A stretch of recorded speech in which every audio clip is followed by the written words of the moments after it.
Daniel Carter's hands trembled as he stared at the envelope on his kitchen table. Inside was $2 million in certified checks and a single-type note, "For your silence." His 7-year-old daughter slept peacefully down the hall, unaware that the quiet college student renting their spare room was actually the daughter of the billionaire whose company had killed her mother. The same corporation that had destroyed their lives, bought their silence, and walked away clean. But Daniel had never agreed to stay silent. And now, with this blood money on his table, he realized the truth was far more dangerous than he'd ever imagined. If you're watching, please hit that like button and drop a comment with your city so I can see how far this story travels.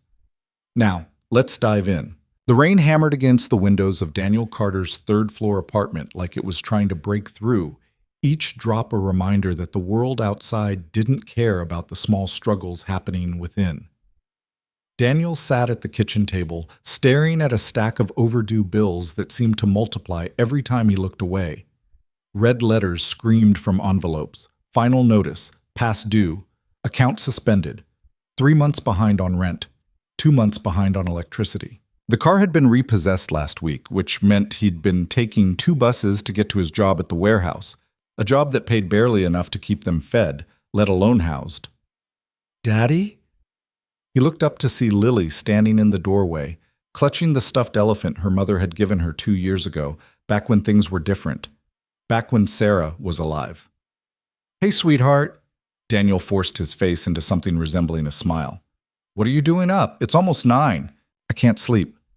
Lily patted across the linoleum floor, her bare feet making soft slapping sounds. "The rain is too loud." Daniel pulled her onto his lap, breathing in the strawberry scent of her shampoo. She was so small for 7, so fragile. Sometimes when he held her like this, he could almost pretend everything was fine. Almost. "Want me to tell you a story?" he asked. "About Mommy?" His chest tightened. "Sure, about Mommy.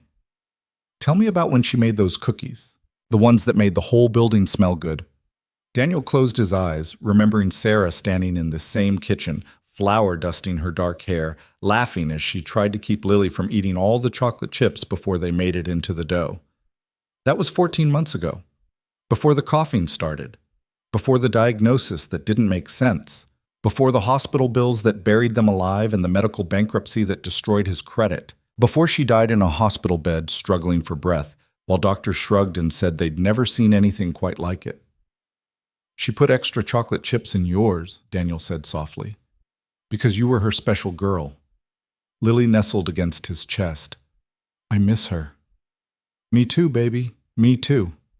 After Lily finally drifted off, Daniel carried her back to bed and returned to the kitchen, to the bills, to the crushing weight of reality. He had $800 in his checking account. The rent alone was $1,600.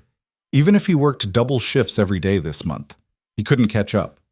His eyes drifted to the closed door at the end of the hallway. The spare room, Sarah's art studio once upon a time.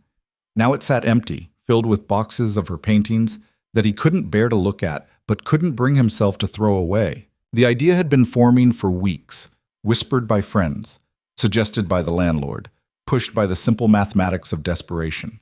He could rent it out, split the apartment, make some extra money, buy himself some breathing room. It felt like a betrayal, like erasing Sarah one more time.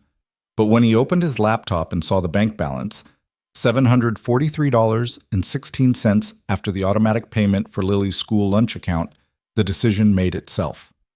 The ad went live at midnight. Small furnished room in quiet apartment, utilities included, $600 per month. Safe neighborhood, near bus lines. First and last month required. By morning, his inbox was flooded. 23 responses. Students looking for cheap housing near the university. Young professionals priced out of the downtown market. A couple of messages that seemed vaguely threatening, which he immediately deleted. Then, at 10:47 a.m., a different kind of message arrived. "Hello, I saw your listing. I'm a student at Graham University studying environmental science. Quiet, clean, respectful. I can pay 6 months up front in cash if you're willing to skip the credit check. Please let me know if the room is still available. Clara. 6 months up front, cash." Daniel read the message 3 times, looking for the catch. Nobody paid that way unless they were hiding something. Drug dealer, maybe. Someone running from the law. Or just someone with bad credit and family money. desperate enough to overpay for a room in a stranger's apartment. He should have been more careful, should have asked questions, demanded references, done a proper background check. Instead, he wrote back, "When can you move in?" Clara Whitmore arrived on a Thursday evening, carrying 2 suitcases and an envelope thick with $100 bills. She was younger than he'd expected, early 20s maybe, with straight dark hair pulled into a practical ponytail and the kind of face that could disappear in a crowd. Pretty in an understated way, dressed in jeans and a simple gray sweater that looked expensive if you knew what to look for. Daniel didn't, but something about her suggested money, even as she stood in his shabby apartment counting out $3,600 onto his kitchen table. 6 months, she said, like we discussed. You sure you don't want a receipt or something? Daniel asked, still trying to wrap his head around the stack of bills. Some kind of contract? I trust you. She smiled, and it seemed genuine. Besides, I looked you up. You've lived here for 4 years, never missed rent until recently, work at Morrison Warehouse, and you have a daughter. You're not going to rip me off. The casual mention of how much she knew about him should have set off alarms. Instead, Daniel just felt embarrassed that his recent struggles were so easy to find. The room's small, he said, leading her down the hallway. And the building's old, so the heating's not great. Bathroom's shared, obviously. Kitchen, too. I work nights sometimes, and Lily, my daughter, she's usually asleep by 8.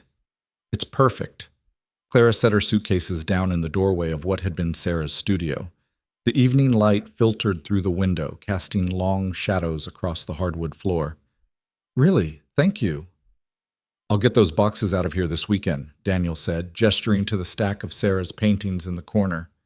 Just haven't had time to move them to storage yet. Don't rush.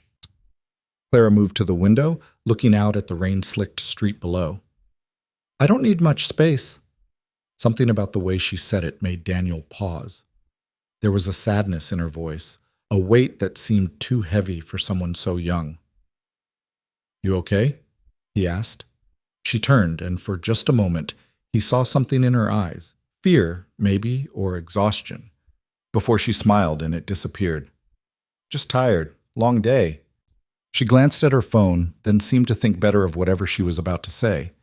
Is there a good place to get dinner around here? Marco's Pizza on 5th Street. They deliver. Daniel pulled out his wallet, but Clara waved him off. My treat, for both of you. Least I can do. She was already pulling up the restaurant on her phone. What does Lily like? Cheese, plain cheese, Daniel hesitated. She's picky, since her mom died. Clara looked up sharply. I'm sorry. I didn't know. How could you? I didn't put it in the ad. Daniel rubbed his face, suddenly exhausted. 14 months ago, some kind of respiratory thing. Doctors never figured out exactly what. That must have been horrible. Yeah. He didn't want to talk about it, didn't want to see the pity that was already forming in her eyes. So, plain cheese pizza, and she doesn't like the crust unless you dip it in ranch. Clara ordered enough food for a week, insisted on paying for everything, and when it arrived, she sat with them at the kitchen table like she'd been there forever. She asked Lily about school, laughed at her stories about her teacher's terrible singing voice, and didn't push when Lily went quiet at the mention of her mother. After dinner, while Daniel washed dishes, he watched through the doorway as Clara helped Lily with her homework, basic addition and subtraction that Lily had been struggling with for weeks. Clara was patient, encouraging, breaking down the problems in ways that made them click. You're good with kids, Daniel said later after Lily had gone to bed. Clara was sitting on the couch, her laptop open, working on something she quickly minimized when he entered. I have a younger brother. We're not in touch anymore. Family stuff? Something like that. She closed the laptop entirely. What about you? Any family? Parents died when I was 20. Car accident, no siblings. Sarah's parents blamed me for her death, said I should have gotten her to the hospital sooner, should have pushed the doctors harder. We haven't spoken since the funeral. That's awful. It is what it is. Daniel sat in the armchair across from her, suddenly aware of how long it had been since he'd had an adult conversation that didn't revolve around bills or shift schedules. So, environmental science, what made you choose that? Something flickered across Claire's face. I wanted to understand how things get broken. Systems, ecosystems. How people make decisions that destroy things, and whether it's possible to fix them afterward. Heavy stuff. Yeah, well. She smiled, but it didn't reach her eyes. The world's pretty broken right now.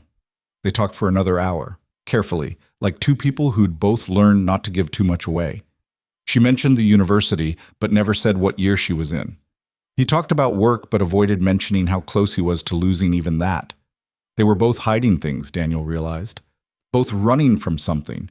He just didn't know yet that what she was running from was hunting them both. The first 2 weeks passed in a strange new rhythm. Claire kept to herself mostly, spending long hours in her room with the door closed.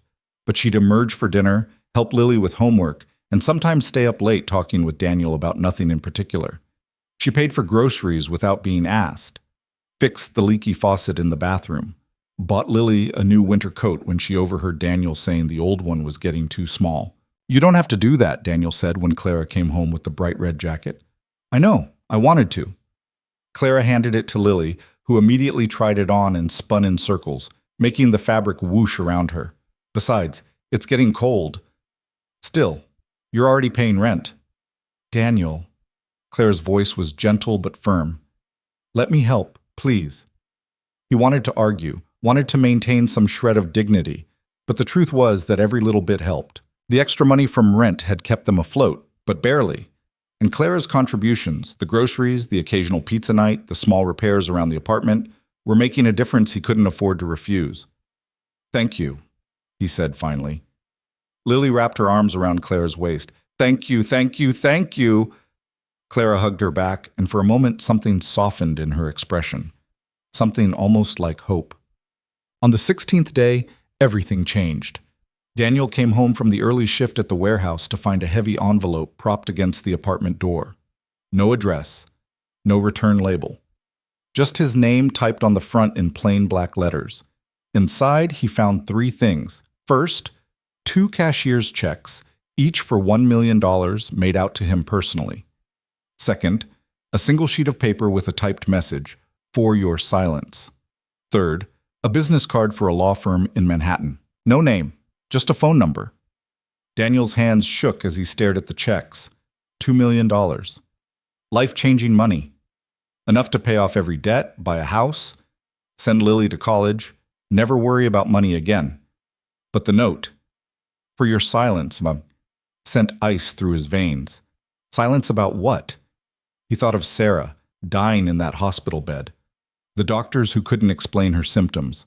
The way her lungs had filled with fluid, drowning her from the inside while they stood by helpless. The medical examiner's report that listed acute respiratory failure of unknown origin as the cause of death.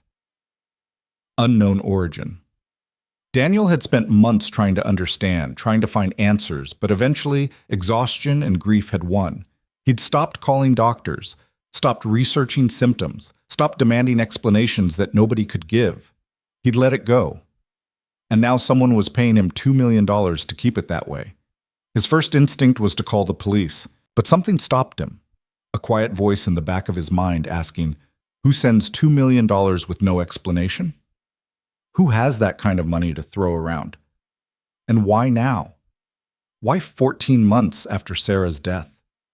The answer walked through the door 20 minutes later. Clara stopped dead when she saw him sitting at the kitchen table, the envelope's contents spread out in front of him. Her face went pale. "Daniel, who are you?" His voice was steady, but his hands were clenched into fists. "Really? Who are you?" "I can explain. $2 million. He held up the checks. "For my silence." "What am I supposed to be silent about, Clara? What don't they want me to know?" She set down her bag slowly, like she was approaching a dangerous animal. "Can we talk about this? Please, just let me explain." "Start talking." Clara pulled out a chair and sat down, her hands folded on the table. She looked younger suddenly and terrified. "My name is Clara Whitmore," she said. "My father is Victor Whitmore. He's the CEO of Apex Industrial Group." The name hit Daniel like a physical blow. Apex Industrial. The corporation that had bought the factory where he used to work. The massive conglomerate that owned chemical plants, manufacturing facilities, and real estate developments across the country. "Why are you here?" he asked quietly. "Because I found something." Claire's voice was barely a whisper. "Documents, internal memos, test results that were buried. My father's company, Apex, they've been contaminating water supplies in cities where they want to buy property, making people sick so property values drop, then buying everything up cheap." Daniel felt like the floor was tilting beneath him. "That's insane." "It's real." Clara pulled out her phone, scrolled through something, then pushed it across the table. On the screen was a document, an internal memo from Apex Industrial, dated 3 years ago. Project Clearwater, Phase 3. Implementation authorized. Expected contamination period, 18 to 24 months. Projected property value decrease, 35 to 40%. Legal has confirmed settlement costs will not exceed $50 million, well within acceptable parameters. "What is this?" Daniel breathed. "One of thousands." Clara's hands were shaking. "They did it in 7 cities. Deliberately released industrial chemicals into groundwater. Let people get sick. Let them die. Then they paid off the families who made noise, bought the land for nothing, and developed it once the contamination cleared." Daniel looked up at her. "Sarah." Clara nodded, tears streaming down her face. "I found her name in the settlement files. Sarah Carter, deceased. Cause of death listed as acute respiratory failure. They paid her medical bills through a third-party fund and made the hospital seal the records. When you filed for bankruptcy, they let it go through without contesting anything that might draw attention. And now?" She gestured at the checks. "Now they want to make sure you never ask questions." The room spun. Daniel gripped the edge of the table, fighting to breathe. "How long have you known?" he asked. 6 weeks. I was supposed to be working in the corporate office this summer. Daddy wanted me to learn the business. I found the files by accident, started digging, found more, hundreds of victims, dozens of deaths." She wiped her eyes. "I stole everything, copied it all, and then I ran." "Why here? Why my apartment?" "Because I needed to know." Clara's voice broke. "I needed to look you in the eye, to see what they'd done, to understand." She couldn't finish. Daniel stood up abruptly, the chair scraping against the floor. He walked to the window, staring out at the city lights, trying to process information that didn't make sense, couldn't make sense. They killed her. Not through negligence or accident, but deliberately, systematically. Sarah had died as part of a profit calculation, a line item in a corporate strategy document. "How many?" he asked without turning around. "In this city? 43 confirmed deaths over 18 months. Nationwide? At least 200. 200 people. 200 families destroyed, and his was just one of them." "I should kill him." The words came out flat, emotionless. "Your father. I should find him and kill him." "Daniel, they gave me $2 million like it's nothing, like Sarah's life was worth nothing, like they can just pay me off and I'll go away quietly." "I know." Claire stood up. "That's why I'm here. That's why I took the documents. Because someone needs to stop them." Daniel turned around. "If you have proof, why not go to the police? The FBI? Why are you hiding in my spare room?" "Because my father has connections everywhere. Senators, judges, police chiefs. The first 2 lawyers I approached both reported me directly to Apex. One of them is dead now. Car accident, they said. But I know better." Her voice hardened. "I needed time, space to think, a place where no one would look for me." "So you found the family you helped destroy and moved in."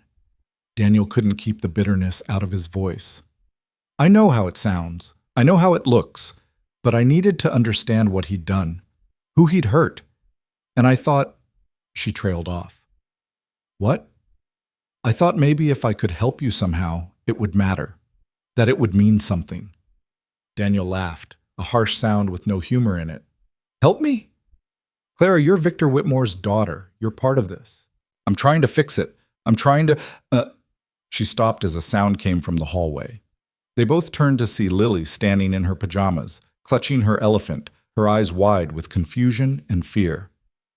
"Daddy, why are you yelling?" Daniel's anger deflated instantly. He crossed the room and knelt in front of his daughter. "Hey, sweetheart, everything's okay. Claire and I were just talking About grown-up stuff.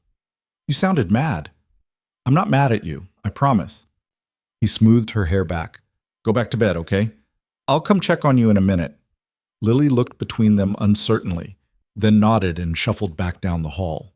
Daniel waited until he heard her bedroom door close before turning back to Clara. You need to leave, he said quietly. Daniel, tonight, now. Take your things and go. Please, just listen. I've listened enough. He picked up the envelope, shoved the checks and the note back inside. I don't want this money. I don't want anything to do with this, and I definitely don't want my daughter anywhere near you or your family. Clara's face crumpled. They'll find me eventually. When they do, not my problem. It will be. Her voice turned urgent. Daniel, they know I was here. Why do you think they sent that envelope? They're watching this apartment. They know exactly where I've been, and now they know you know something. Even if I leave, you're not safe. Daniel froze. What? The moment you opened that envelope, you became a loose end. Clara pulled out her laptop, opened it, and pulled up a folder filled with photographs. They were surveillance photos, Daniel realized with growing horror. Photos of him leaving the apartment, photos of Lily walking to school, photos of Clara entering the building 2 weeks ago. They've been watching since I got here, Clara said. Probably before. They're very good at this. You brought them here. Daniel's voice was deadly quiet. You put my daughter in danger. I know. I'm sorry. I wasn't thinking clearly. I just needed to get away, and I thought... She closed the laptop. But it's too late now. We're both on their radar. The question is what we do about it. We do nothing. I do nothing. I take Lily and we disappear. With what money? You're 3 months behind on rent. Your bank account has less than $1,000 in it, and they'll find you anyway. They have the resources to track down anyone, anywhere. Clara met his eyes. Or you could fight back. Fight back, Daniel almost laughed. Against $1 billion corporation? With what? Hope and good intentions? With evidence. Clara tapped her laptop. I have everything. Communications, test results, settlement agreements, financial records showing how they moved money to cover it up. Everything needed to prove what they did. Then take it to the press, the FBI, anyone. I can't. Not alone. They'll discredit me as a troubled daughter with daddy issues. But if we go together, a victim's family and an insider with documentation, it becomes harder to dismiss. Daniel stared at her. This girl who'd walked into his life carrying secrets and death in her wake. Part of him wanted to throw her out immediately, pack up Lily, and run as far as they could go. But another part, the part that had held Sarah's hand as she died, that had stood over her grave while doctors shrugged and walked away, that part wanted blood. What exactly are you proposing? He asked. Clara took a deep breath. We go public. Tomorrow. There's a journalist I've been in contact with, someone my father can't buy off. We give her everything. She publishes it, and we make sure the whole world knows what Apex Industrial did. And then what? Your father goes to prison? Maybe. Probably. If we're lucky. Clara's jaw set. At minimum, the company gets destroyed, the victims get compensated, and people know the truth. And we get killed in the process. Maybe. She didn't flinch. But at least it would mean something. Daniel walked back to the window, looking out at the city where Sarah had died, where dozens of others had died, where a company had decided that human lives were acceptable collateral damage in pursuit of profit. $2 million sat on his kitchen table. Blood money, the price of his silence. But silence had never brought anyone back from the dead. I need time to think, he said. We don't have time. Once they know you've seen that envelope, once they realize you haven't cashed the checks, Clara stood up. They'll come. Maybe tomorrow. Maybe the next day. But they'll come. Then we have until tomorrow. Daniel turned to face her. I need to talk to Lily. Figure out what to tell her. And I need to decide if I'm willing to risk everything on a maybe. Clara nodded slowly. Okay. But Daniel, I really am sorry for all of it, for what my father did, for bringing danger to your door, for... Her voice broke. For your wife. I know sorry doesn't mean anything, but I am. No, Daniel said quietly. It doesn't mean anything. She flinched like he'd hit her, then gathered her laptop and headed toward her room. Daniel stood alone in the kitchen, staring at the envelope that had changed everything. His hands were shaking again, but this time it wasn't from fear. It was rage. Pure crystalline rage at the injustice of it all, at the casual cruelty of people who could calculate death as a business expense, at a world where having enough money meant you could literally get away with murder. He thought of Sarah in that hospital bed, struggling for each breath. He thought of the medical bills that had bankrupted them. He thought of Lily, growing up without a mother, because some executive in a corner office had decided that 43 lives in this city were an acceptable loss. And he thought of the $2 million sitting on his table, the exact amount someone had decided his silence was worth. They had made a mistake. They thought money could buy anything, but some things weren't for sale. Daniel picked up the envelope and walked down the hall to Lily's room. She was still awake, sitting up in bed with her elephant, her eyes red from crying. "Hey," he said softly, sitting on the edge of her bed. "I'm sorry for yelling. Is Clara leaving?" "I don't know yet, baby. Maybe." "I don't want her to go." Lily hugged her elephant tighter. "She's nice. She helps me with homework. And she laughs at my jokes, even the bad ones." "I know." "Is this about Mommy?" Daniel's breath caught. "What makes you think that?" "I heard you say her name when you were yelling." Lily looked up at him with Sarah's eyes. "Is Clara's family the reason Mommy got sick?" He could lie. Should lie. Probably. Protect her from the horrible truth for a little while longer, but he'd always promised to be honest with her. "Yeah, sweetheart, I think maybe they are." Lily was quiet for a long moment, processing. Then, "What are you going to do?" "I don't know yet." "Are we going to fight them?" "It's not that simple, Lily. They're very powerful people. Fighting them might be dangerous." "Mommy would fight them." Lily said it with complete certainty. She always said if something was wrong, you had to stand up and say so, even if it was scary. Daniel felt tears burning in his eyes. Sarah had said that all the time. It was one of her favorite phrases, usually deployed when she was calling out some injustice in the world, writing letters to congressmen about environmental policy or corporate accountability. She would have fought them. She would have burned it all down. "You're right," he said. "She would have." "So we should too. It might mean we have to leave here, go somewhere new. Things might be hard for a while." Lily shrugged. "Things are already hard. At least this way it would be for a reason." Daniel pulled her into a hug, this small, fierce person who was braver than he'd ever be. "When did you get so smart?" "I've always been smart. You just don't notice because you're busy working all the time." He laughed despite everything. "Fair point." After Lily fell asleep, Daniel returned to the kitchen. Clara was standing there, her suitcases by the door. "I thought you might want me to leave tonight after all," she said. "I did. Still do, probably." Daniel set the envelope on the table. "But Lily thinks we should fight, and she's right. Sarah would have wanted us to fight." Clara's eyes widened. "So you'll help?" "I'll help." The words felt like stepping off a cliff. "But not for you. Not even for me. For Sarah. For the 42 other people in this city who died. And for all the ones who might die next if someone doesn't stop your father." "Thank you." Claire's relief was palpable. "Thank you. I promise." "Don't promise me anything." Daniel's voice was hard. "Just tell me what we do next." Clara pulled out her phone, scrolled through her contacts, and placed a call. It rang twice before a woman's voice answered. "This is Taylor."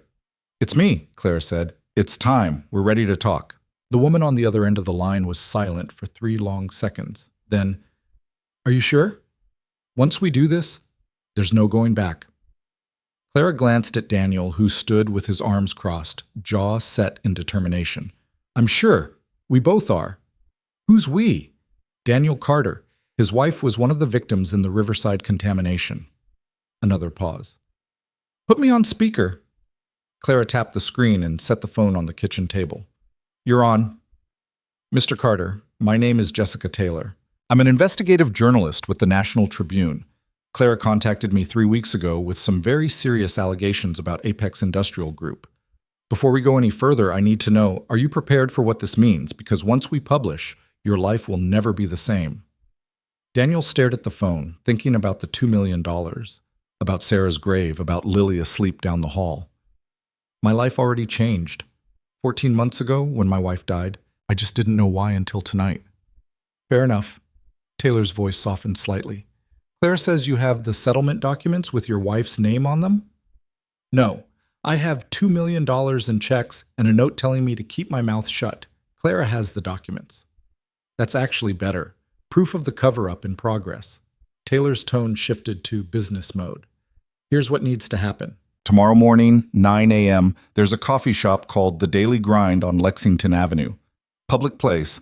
Lots of witnesses. Bring everything. The checks, the note, the envelope it came in. Clara will bring her laptop with all the files. I'll have my editor and our legal team there. And then what? Daniel asked. Then we verify everything. If it checks out, and I believe it will, we go to press within 48 hours. Front page, full investigation, everything. Simultaneously, I have a contact at the FBI who specializes in corporate corruption. We'll hand her a copy of everything the same day we publish. Won't Apex try to stop it? They'll try. They'll threaten lawsuits, call in favors, maybe worse. That's why we move fast and we move loud. Once it's out there, killing the story becomes harder than managing the fallout. Taylor paused. But I won't lie to you. There will be risks. For both of you. Apex has deep pockets and no conscience. Daniel looked at Clara, who was pale but resolute. We'll be there. 9 a.m. Don't be late. And Mr. Carter, don't bring your daughter. Whatever happens tomorrow, she shouldn't be anywhere near it. The line went dead. Clara picked up the phone, her hands shaking. I need to copy all the files onto a separate drive, just in case. In case what? In case they find us before morning. She headed toward her room, then stopped. Daniel, thank you for doing this. Don't thank me yet. We haven't done anything except make ourselves targets. After Clara disappeared into her room, Daniel sat alone in the kitchen, staring at the envelope. The weight of what they were about to do pressed down on him like a physical thing. He was a warehouse worker with an 8th grade education and a daughter to raise. What business did he have taking on a corporation worth billions? But then he thought of Sarah's face in those final days, the confusion and fear in her eyes as her body betrayed her. The doctors who'd shrugged and said there was nothing more they could do. The funeral he'd paid for with a maxed-out credit card, while Apex Industrial's lawyers were already preparing settlement offers.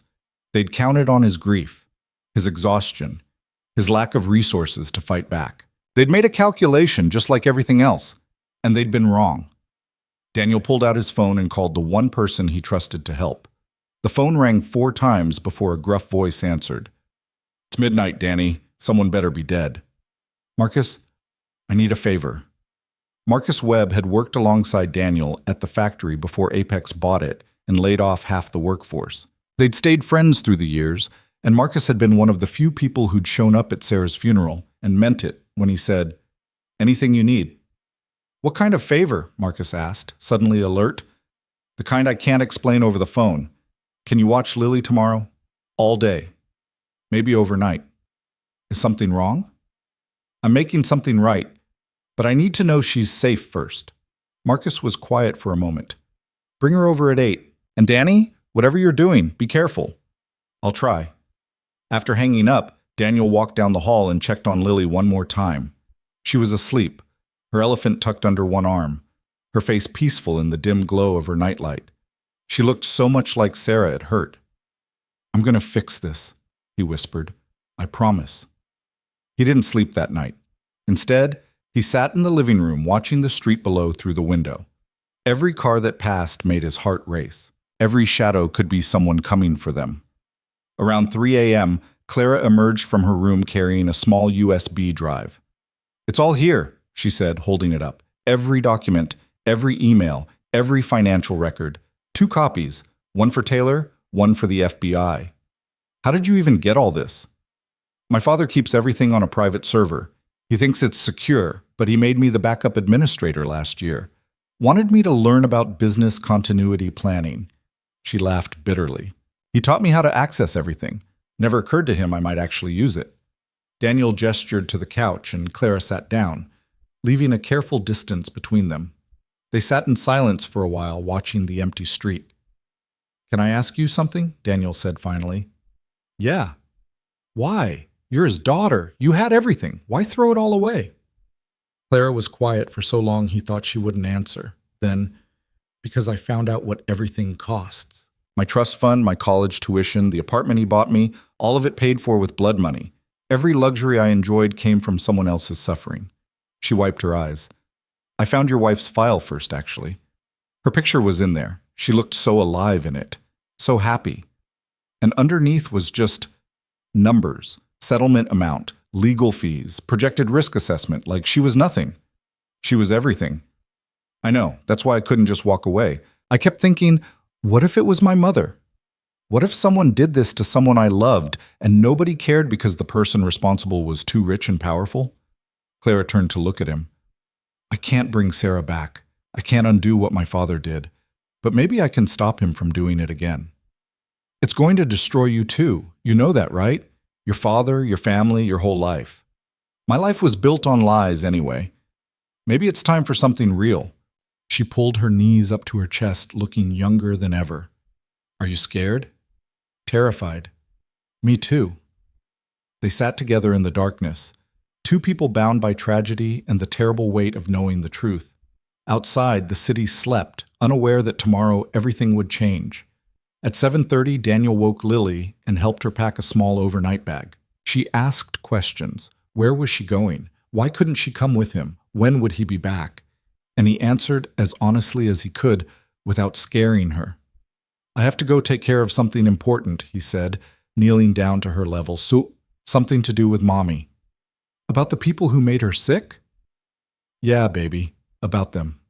Lily frowned. Are you going to be safe? I'm going to try really hard to be safe. That's why you're staying with Uncle Marcus, just for today. Promise you'll come back?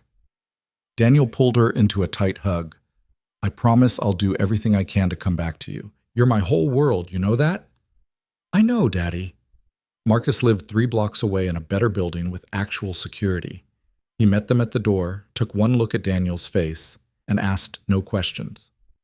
She'll be fine, Marcus said, gripping Daniel's shoulder. You do what you need to do.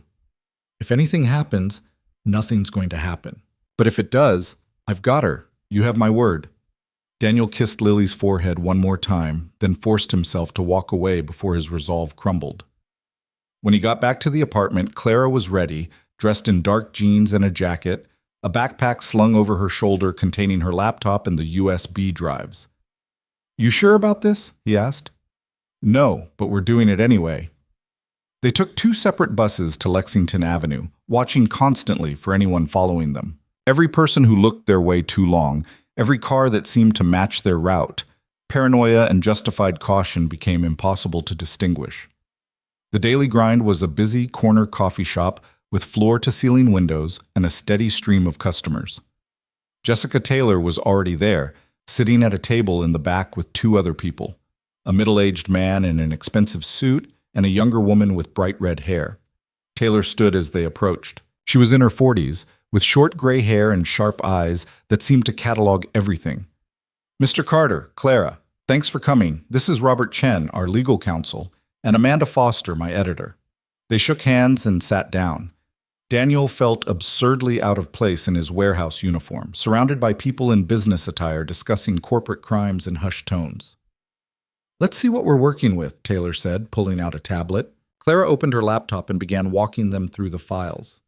Memos about acceptable casualty rates, financial projections showing how property values would decline after contamination, settlement agreements with families who'd lost loved ones, all routed through shell companies to hide the paper trail. Robert Chen's face grew darker with each document. This is criminal conspiracy, negligent homicide at minimum, possibly manslaughter. The legal exposure here is massive. But can we prove it all? Amanda asked. The documents are authenticated with digital signatures and timestamps, Clara said. I also have email chains between my father and his executives discussing the strategy. They're not even subtle about it. Daniel pulled out the envelope and slid it across the table. And this arrived yesterday. $2 million. For your silence. Taylor photographed everything. The checks, the note, the envelope itself. This is gold. Proof they're trying to cover it up right now, in real time. She looked up at Daniel. How did they even know to send this to you? Clara thinks they've been watching the apartment since she moved in. Have you noticed anything? Unfamiliar cars? People following you? Daniel shook his head. I wasn't looking. I didn't know I should be. Start looking. Taylor's voice was grim. Robert, how fast can we move on this? If we verify the documents today, I can have a full legal review done by tomorrow morning. We'd need to file protective motions to prevent Apex from getting an injunction. But if we coordinate with law enforcement simultaneously, I have a contact at the FBI, Taylor said. Special Agent Sarah Reeves. She handles corporate corruption cases. If I give her this today, she can start building a case while we prepare to publish. How long until the story runs? Clara asked. 48 hours, maybe less. We'll need to contact Apex for comment. Legally, we have to give them a chance to respond. But we'll do that the same day we publish. Won't give them time to kill it. Amanda leaned forward. What about protection? These two are going to need security once this goes public. Already thought of that, Taylor said. I have a friend who runs a private security firm, former FBI. He owes me a favor. Daniel listened to them plan his life like he wasn't there, feeling the situation spiral beyond his control. This was real. This was actually happening. Mr. Carter? Robert Chen was watching him carefully. You understand what this means? Apex will come after you with everything they have. Lawsuits, character assassination, possibly worse. You need to be prepared. I'm prepared. Are you? Chen's voice wasn't unkind, but it was direct. Because, in my experience, people think they're ready for this kind of fight until it actually starts. Then they realize what they're up against. My wife is dead because of these people, Daniel said quietly. They paid me $2 million to forget about it, to pretend it didn't matter, to let them keep doing it to other families. He met Chen's eyes. I'm not forgetting. I'm not pretending. And I'm sure as hell not staying quiet. Chen nodded slowly. Okay then, let's make sure we do this right. They spent the next 3 hours going through every document, verifying dates and signatures, cross-referencing financial records with public property transactions. Taylor made calls to sources, confirming details, building the framework of the story. Daniel watched Clara work with these strangers, explaining her father's crimes with a clinical detachment that couldn't quite hide the pain underneath. Around noon, Taylor's phone rang. She glanced at the screen and her expression changed. Everyone quiet, she answered. Taylor. A man's voice, smooth and cultured. Ms. Taylor, my name is Richard Harding. I'm General Counsel for Apex Industrial Group. I understand you've been in contact with Clara Whitmore. Taylor's eyes widened. She put the phone on mute. They know. They know we're meeting. How? Clara whispered. Doesn't matter. Taylor unmuted. I'm sorry, Mr. Harding. I don't discuss my sources. Of course not. Professional ethics and all that. But I should inform you that Ms. Whitmore is currently under psychiatric care for a delusional disorder. She's been making wild accusations against her family for months. Very sad situation. Is that so? Indeed. We have medical records documenting her condition, multiple hospitalizations. We're very concerned for her well-being. Harding's voice dripped false sympathy. We'd hate for a respected journalist like yourself to be taken in by the fantasies of a troubled young woman. I appreciate the warning. We're also aware that she may have stolen proprietary corporate documents. If those documents are published, we'll have no choice but to pursue legal action against her and against anyone who aids in the dissemination of stolen materials. Duly noted. Ms. Taylor, I'm going to be very direct with you. Apex Industrial is prepared to make this worth your while. A retraction, an apology, and a substantial consulting fee for your trouble. Say $5 million? For you personally. We can have the money transferred today. Taylor's jaw tightened. That's a generous offer, Mr. Harding. Unfortunately, I'm not for sale. Everyone's for sale, Ms. Taylor. It's just a question of price. His voice turned cold.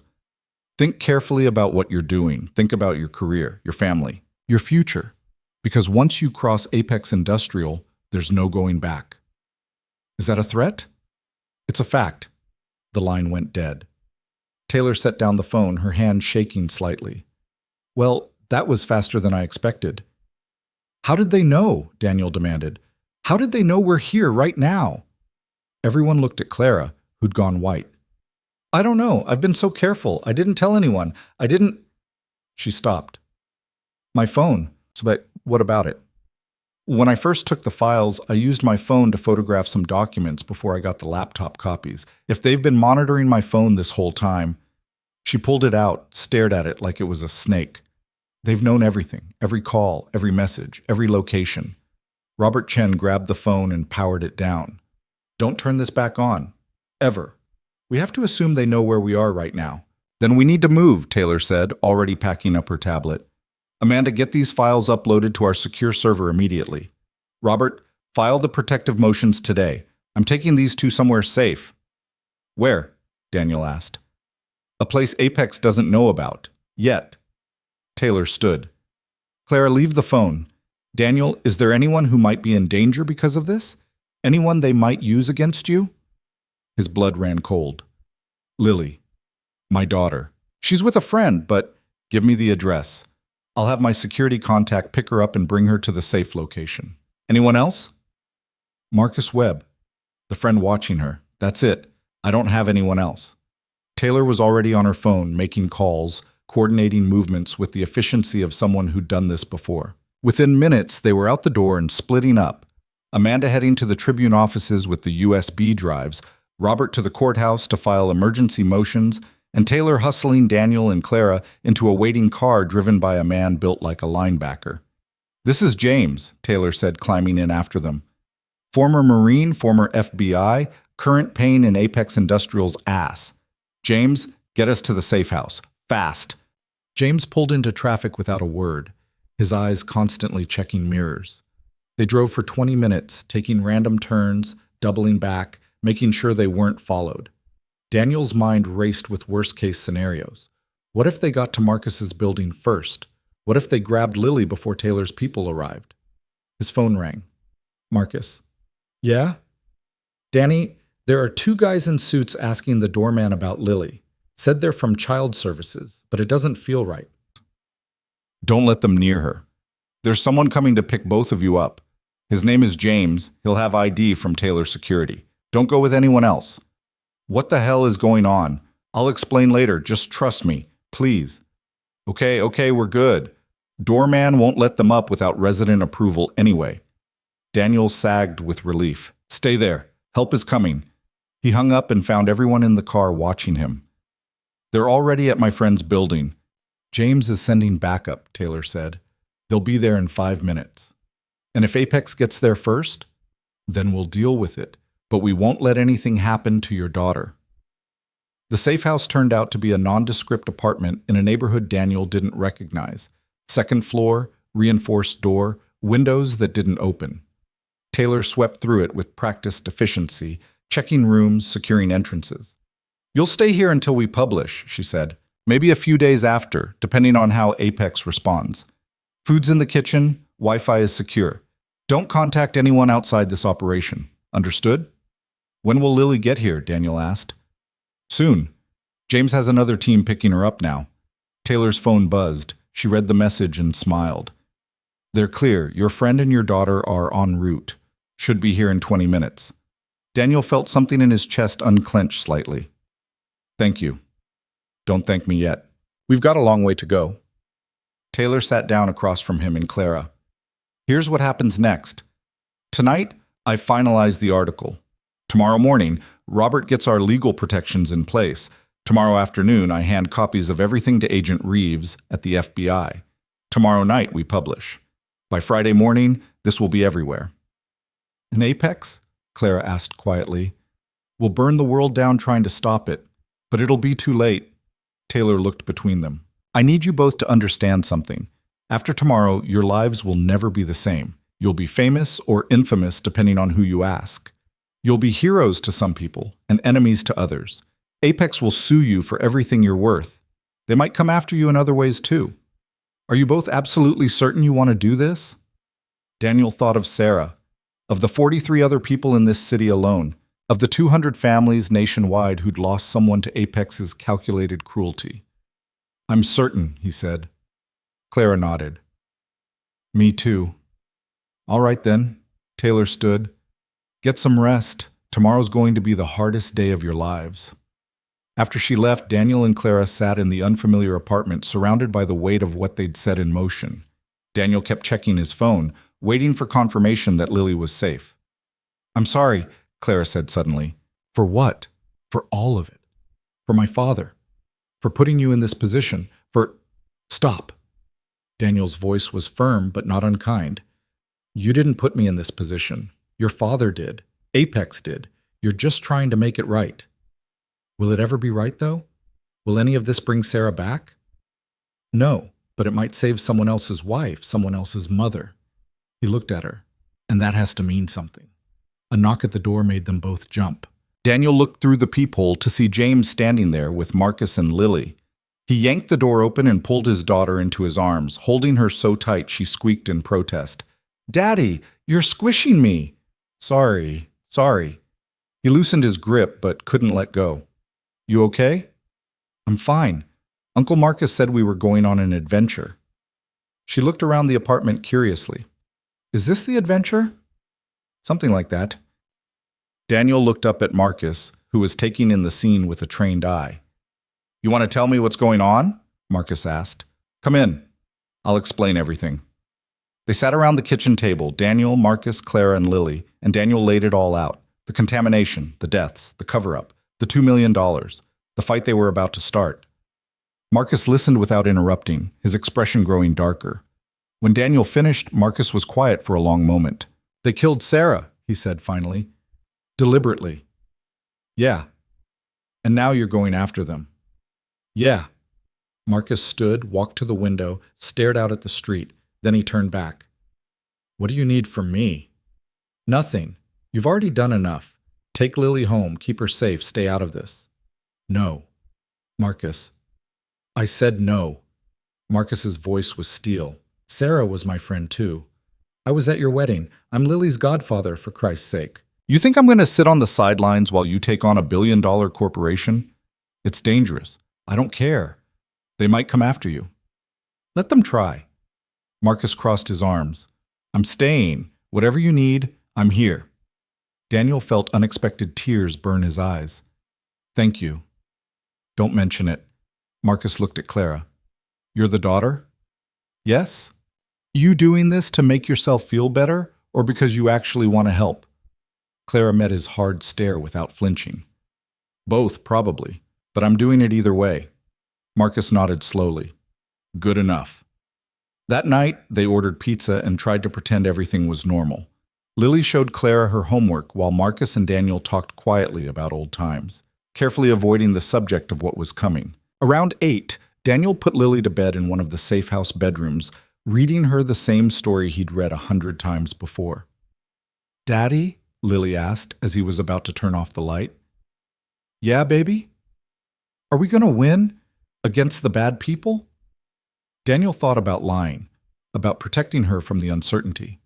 But she deserved the truth. I don't know, he said, but we're going to try as hard as we can. Mommy would be proud of you. The words hit him like a punch to the chest. You think so? I know so. She always said you were the bravest person she knew. Lily yawned. Even when you were scared. I'm pretty scared right now. That's okay. Brave people get scared too. They just do the right thing anyway. Daniel kissed her forehead. When did you get so wise? I've always been wise. You just don't notice.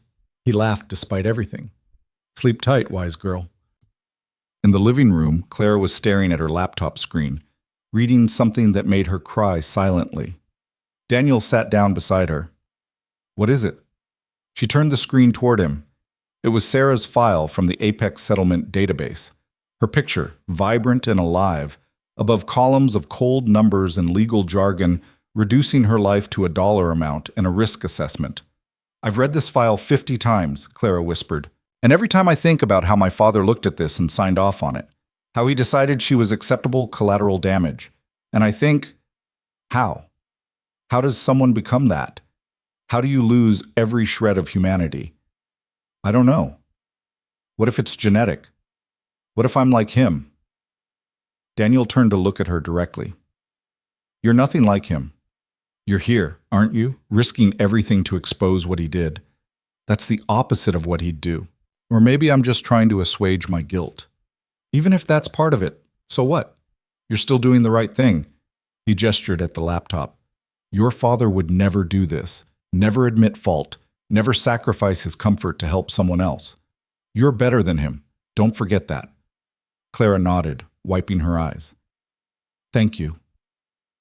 They sat together in silence, watching the clock tick toward tomorrow, toward the moment when everything would change, toward justice, or revenge, or whatever version of truth emerged when you forced the powerful to face their crimes. Outside, the city slept. Inside, they prepared for war. Morning came too fast and too slow at the same time.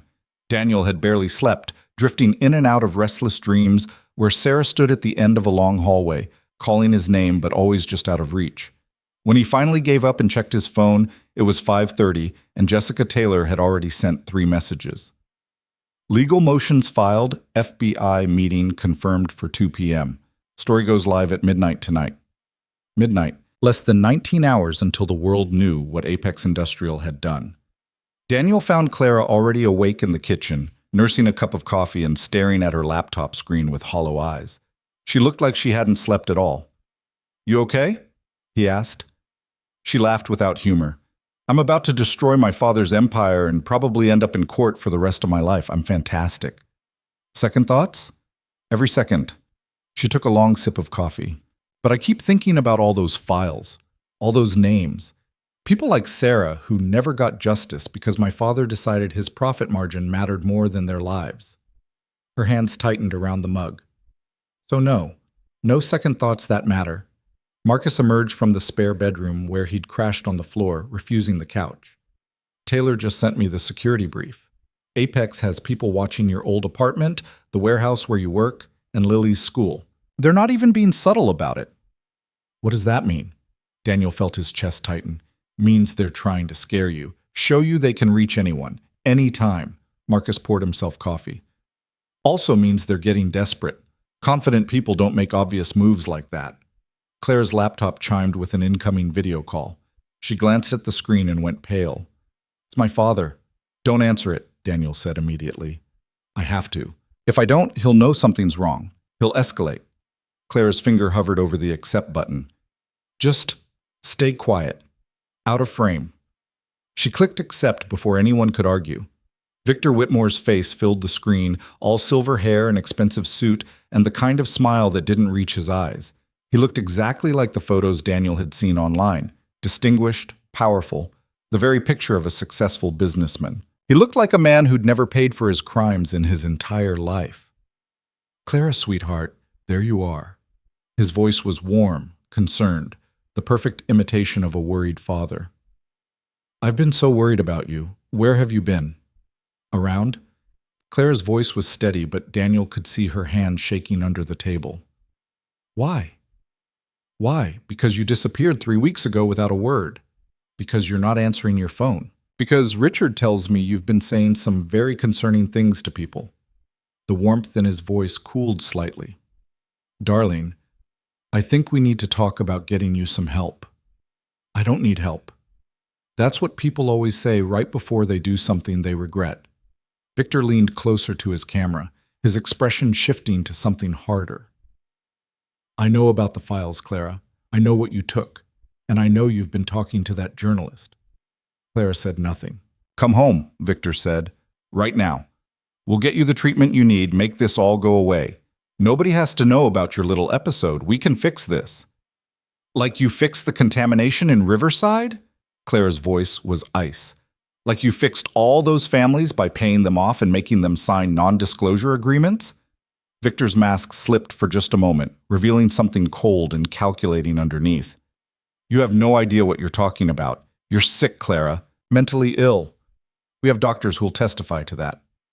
I'm sure you do. You probably have judges and prosecutors on your payroll, too. Watch yourself. The warmth was completely gone now, replaced by naked threat. You're my daughter and I love you, but I will not let you destroy everything I've built because you're having some kind of breakdown. Come home now, or I'll have no choice but to take steps. What kind of steps? The kind that protect my family and my company. The kind that ensure you get the psychiatric care you clearly need. He paused. Involuntary commitment is such an ugly phrase, but sometimes it's necessary. Clara's face went white. You wouldn't. I would do anything to protect you from yourself, and to protect innocent people from baseless accusations made by someone who isn't in their right mind. Victor's voice turned almost gentle. Come home, Clara, before this gets ugly. It's already ugly. You made it ugly when you decided profit was worth more than human lives. Last chance! Go to hell! Clara slammed the laptop shut, her whole body trembling. For a moment, nobody spoke. Then she stood abruptly and walked to the bathroom, closing the door behind her. Daniel heard water running, heard her being sick. He's going to come at her hard, Marcus said quietly. Medical records, psychiatric evaluations, everything he can use to discredit her. Will it work? Daniel asked. Depends on how good his doctors are and how much money he's willing to spend. Marcus set down his coffee. But even if he makes her look unstable, the documents still exist. The evidence is still real. He said he knows about the files, which means he knows we have copies. He knows because he's been tracking her phone this whole time. He probably has people watching this building right now. As if on cue, Daniel's phone rang. Unknown number. Against his better judgment, he answered, Mr. Carter, my name is Richard Harding. We spoke briefly yesterday through Miss Taylor. Daniel's blood ran cold. How did you get this number? We have resources, Mr. Carter, extensive resources. Harding's voice was smooth, professional, utterly devoid of emotion. I'm calling to make you a final offer. $5 million transferred to an offshore account today. In exchange, you forget about this crusade and return any materials Clara may have given you. I already told your boss through Taylor, I'm not for sale. Everyone's for sale, Mr. Carter. It's simply a matter of finding the right price. Harding paused. What about 10 million? 20? How much is your silence worth? More than you can pay. I doubt that. You're a warehouse worker living paycheck to paycheck. You're 3 months behind on rent, your car was repossessed.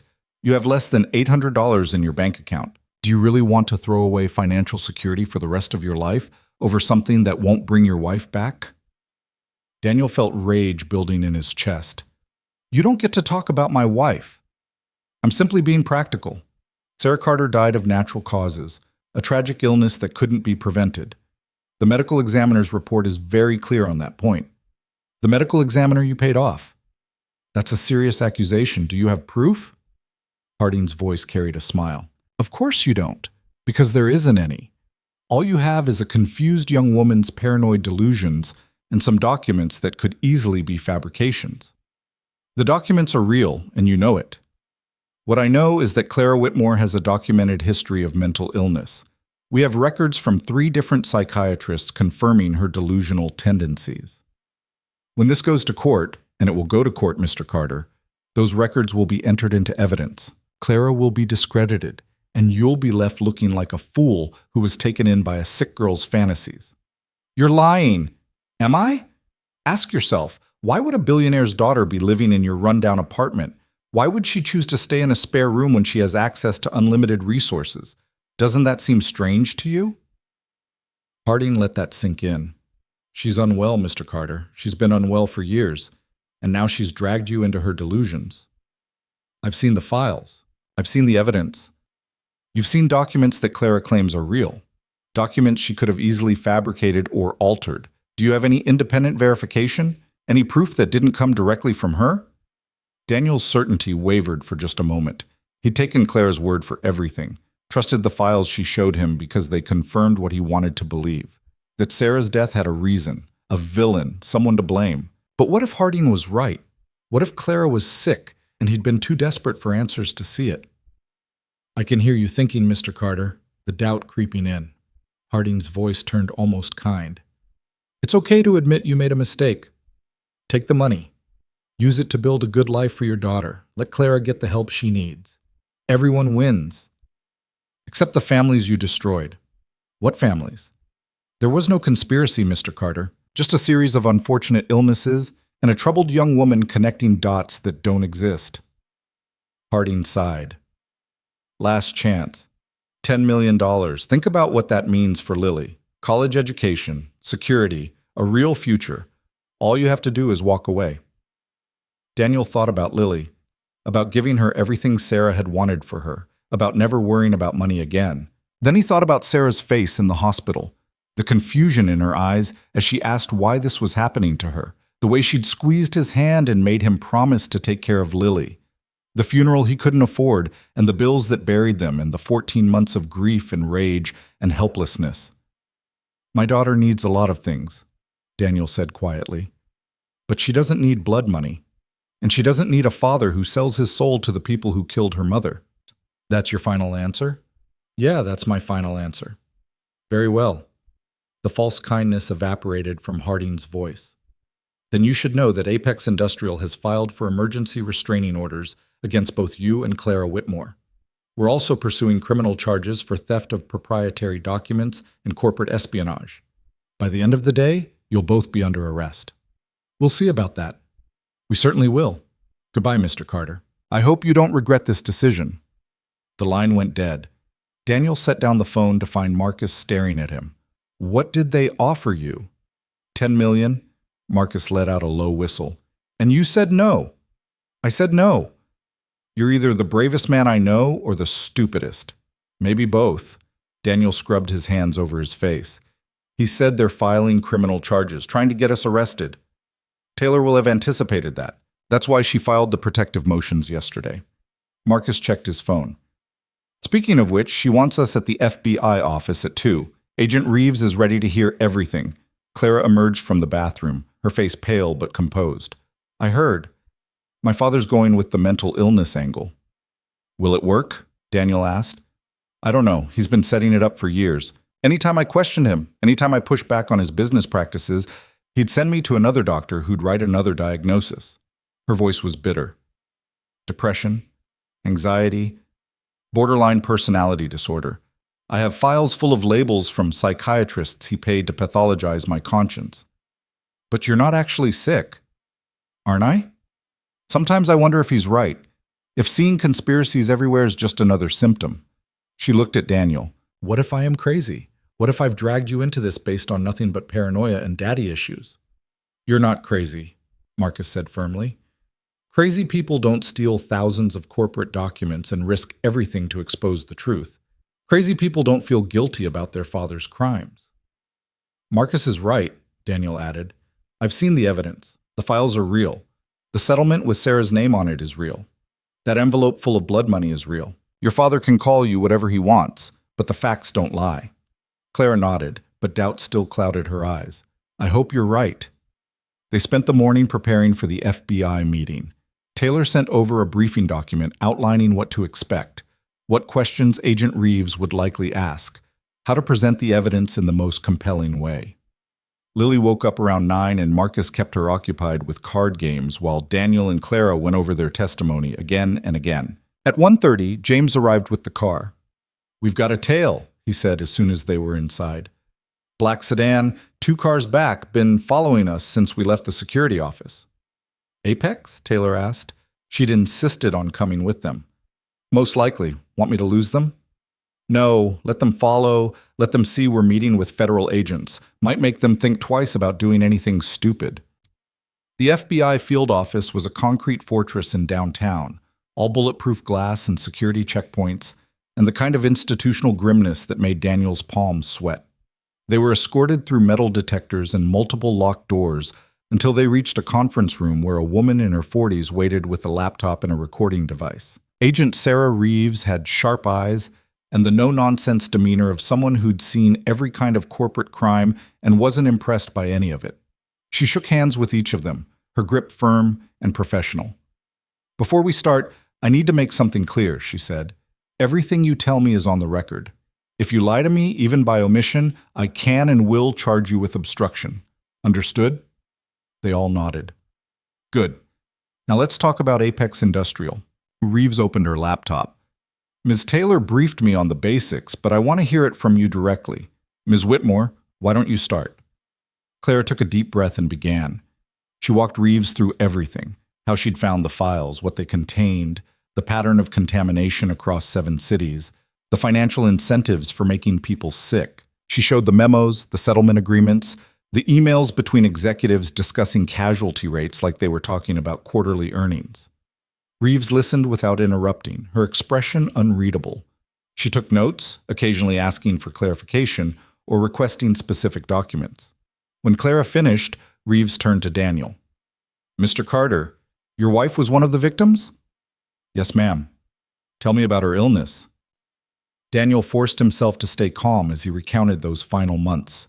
The mysterious symptoms that started with a cough and escalated into respiratory failure.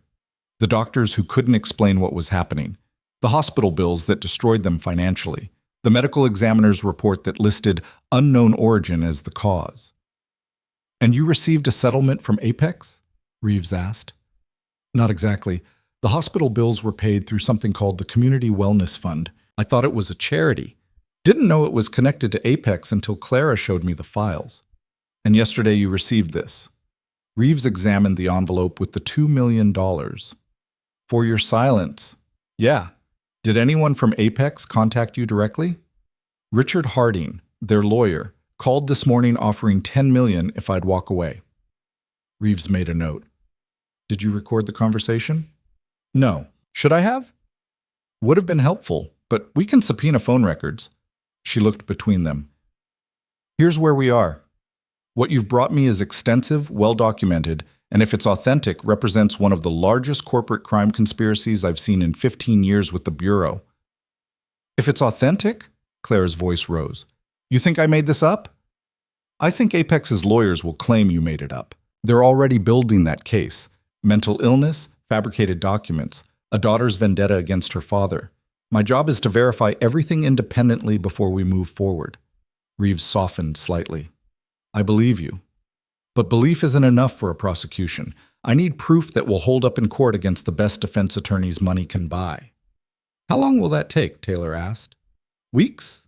Maybe months. We need to verify the documents, cross-reference the settlement payments, interview victims, get warrants for Apex's servers to confirm the emails are genuine." Reeves closed her laptop. "This is a marathon, not a sprint." "We don't have weeks," Clara said desperately. "My father knows what we're doing. He's going to destroy evidence, intimidate witnesses, make it all disappear. Which is why I'm opening an investigation immediately and requesting emergency preservation orders for all Apex records." Reeves stood. "But you need to understand, people this powerful don't go down easy. They'll fight every step of the way. It's going to get ugly." "It's already ugly," Daniel said. "It's going to get worse, much worse." Reeves looked at each of them in turn. "Apex will sue you for defamation. They'll freeze your assets. They'll dig up every mistake you've ever made and put it on the front page. They'll threaten everyone you care about. And that's just the legal route. People have died for less than what you're accusing them of." "Are you trying to scare us?" Marcus asked. "I'm trying to prepare you for reality, because once Ms. Taylor publishes that story tonight, there's no going back. You'll be in this fight for years, and there's no guarantee you win." Daniel thought about Lily, about the life he could give her with $10 million, about taking the easy road, the safe road, the road that let them disappear into comfortable obscurity. Then he thought about Sarah, and about the 42 other people in this city who died the same way, and about all the future victims if Apex was allowed to continue. "I don't care about guarantees," he said. "I care about justice." Reeves smiled for the first time. "Good, because that's what this is going to take." She handed them each a card. "This is my direct number. You get threatened, you call me. You find new evidence, you call me. Anyone approaches you about this case, you call me. Clear?" They took the cards. "One more thing," Reeves said. "After tonight's publication, Apex will move fast. Probably file for injunctions, try to get the story taken down, sue everyone involved. Make sure you have good lawyers. Make sure you're somewhere safe. And make sure you're ready for your lives to become very public, very quickly." The ride back to the safe house was quiet, everyone lost in their own thoughts. Daniel kept checking his phone, half expecting another call from Harding with new threats or bigger bribes, but it stayed silent. Taylor broke the quiet. "The story's locked and ready. My editor approved it. Legal cleared it. It goes live at midnight unless something catastrophic happens." "What could happen?" Clara asked. "Apex could get an emergency injunction, could threaten the publisher with enough legal action that they pull it, could hack our servers and delete it. Taylor shrugged. I've seen all of it before, but we've got backups, and we've distributed copies to other outlets who'll publish if we can't. It's going out one way or another. And then? Daniel asked. Then the circus begins. Every news outlet will pick it up. Social media will explode. You'll have reporters camping outside wherever you're staying. Apex will do their counterattack, press releases, their own media blitz, character assassination. It'll be chaos for a while. How long is a while? Weeks, months, until either Apex collapses or successfully rebuts the allegations. Taylor looked at Clara. You ready for people to call you a liar? A traitor? Mentally ill? No, but I'm doing it anyway. When they got back to the safe house, Lily ran to Daniel and wrapped her arms around his waist. Uncle Marcus taught me how to play poker. I won $3. Did you now? Daniel tried to smile, tried to be present for her, even though his mind was racing ahead to midnight and everything that came after. Yep, he said, I have a good poker face. Lily looked up at him. What's a poker face? It's when you don't show what you're feeling on your face. Oh, like when you pretend you're not scared, but you really are? Daniel's throat tightened. Yeah, baby, like that. Lily hugged him tighter. It's okay to be scared, Daddy. You don't have to do a poker face with me. He lifted her up, even though she was getting too big for it, held her close, and let himself feel every ounce of fear and uncertainty he'd been pushing down. Marcus caught his eye and nodded, a silent acknowledgement that they were in this together, no matter what came next. The hours crawled by. Taylor worked on her laptop, making final edits. Marcus taught Lily card tricks. Clara stared at her phone, the new one James had provided, like it might explode. At 11 p.m., Taylor gathered them in the living room. 1 hour, last chance to back out. We're not backing out, Daniel said. Clara? Clara looked at the laptop screen showing the unpublished article. The headline read, Apex Industrial accused of systematic poisoning in multi-city scheme. Below it were photos, executive memos, settlement documents, and a picture of Sarah that Daniel had provided. His wife's face, about to become the public symbol of corporate murder. We're not backing out, Clara echoed. Okay then. Taylor's fingers moved across the keyboard. Here we go. At 11:59 p.m., she hit publish. For a moment, nothing happened. Then Taylor's phone started buzzing. Then her laptop started chiming with notifications. Then Marcus's phone. Then Daniel's. The story was live.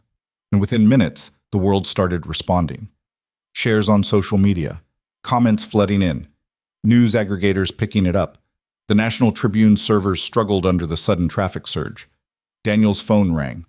Unknown number. He answered. You've made a terrible mistake, Mr. Carter. Victor Whitmore's voice was ice. You have no idea who you're dealing with. I know exactly who I'm dealing with. A murderer who thought he could buy his way out of justice. Justice? Victor laughed, cold and sharp. There is no justice. There's power, and there's consequences. And you're about to learn the difference. Bring it on. Oh, I will. I'm going to destroy you. I'm going to destroy your friend. I'm going to destroy my foolish daughter. And when I'm done, you'll wish you'd taken the money. His voice turned vicious. You think you're a hero? You're a nobody. A warehouse worker who got lucky. And lucky runs out. We'll see. Yes, we will. The line went dead. Daniel set down the phone and found everyone watching him. That was Victor. He's not happy. Good, Taylor said. Angry people make mistakes. Claire was crying silently, tears streaming down her face as she read the comments on the article. Some people believed them. Some called them liars. Some shared their own stories of mysterious illnesses and corporate cover-ups. It's real now, she whispered. It's actually happening. Yeah, Daniel said. It is. Outside, somewhere in the city, Victor Whitmore was probably making calls, activating lawyers, preparing his counterattack. Apex Industrial's crisis management team was undoubtedly scrambling, drafting statements, planning their response. But inside the safe house, Daniel felt something he hadn't felt in 14 months. Hope. Not that they would definitely win. Not that justice was guaranteed, but hope that maybe, finally, someone was going to pay for what they'd done. that Sarah's death would mean something, that the truth, however painful, was better than silence. Daniel walked to Lily's room and watched her sleep, her elephant tucked under one arm, her face peaceful and innocent. She had no idea that by tomorrow morning their lives would be completely different, that her father had just declared war on one of the most powerful corporations in the country. He hoped he was doing the right thing, hoped he wasn't being selfish, putting his need for justice above her need for safety. But then he thought of Sarah, and he knew she would have done the same thing, would have fought, would have refused to be silent, would have stood up and said, "This is wrong, and someone needs to answer for it." So that's what Daniel was doing, standing up, speaking out, and whatever came next, at least he'd know he'd tried. The first news van arrived outside the safe house at 6 in the morning. By 7, there were 5. By 8, the entire street was blocked with reporters, cameras, and satellite trucks fighting for position. Daniel watched from the window as James coordinated with local police to keep them at bay. "How did they find us?" "Someone always talks," Taylor said, already fielding calls from other journalists. "Neighbors saw the activity, made a connection, sold the address to the highest bidder. It was only a matter of time." Marcus was making breakfast while trying to keep Lily distracted, but she kept drifting to the window, fascinated by the chaos below. "Daddy, why are all those people here?" "They want to talk about what we did, about standing up to the bad people." "Are we famous now?" "Something like that." Daniel pulled her away from the window. "But remember what we talked about? You don't talk to any of them, okay? Not until this is all over." "I know, poker face," she mimed, zipping her lips. Taylor hung up her phone and turned to them. "Apex just held a press conference, Victor Whitmore himself." She pulled up the video on her laptop. Victor stood behind a podium bearing the Apex Industrial logo, looking every inch the grieving father and respected businessman. His expression was perfectly calibrated, concerned, disappointed, but ultimately composed. "I want to address the serious and false allegations that were published last night," Victor began, his voice steady and sincere. "My daughter Clara is suffering from a severe mental illness. We've been trying to get her help for years, but she's repeatedly refused treatment. These documents she's shared are either fabricated or taken wildly out of context by someone who isn't in their right mind." Clara's hands clenched into fists as she watched her father lie with such ease. "As for Mr. Daniel Carter," Victor continued, "he's a grieving widower who's been manipulated by my daughter's delusions. His wife died of natural causes, a tragic illness that had nothing to do with Apex Industrial. We sympathize with his loss, but we cannot allow false accusations to destroy the reputation we've built over decades." A reporter shouted a question. "What about the settlement documents Mrs. Whitmore provided?"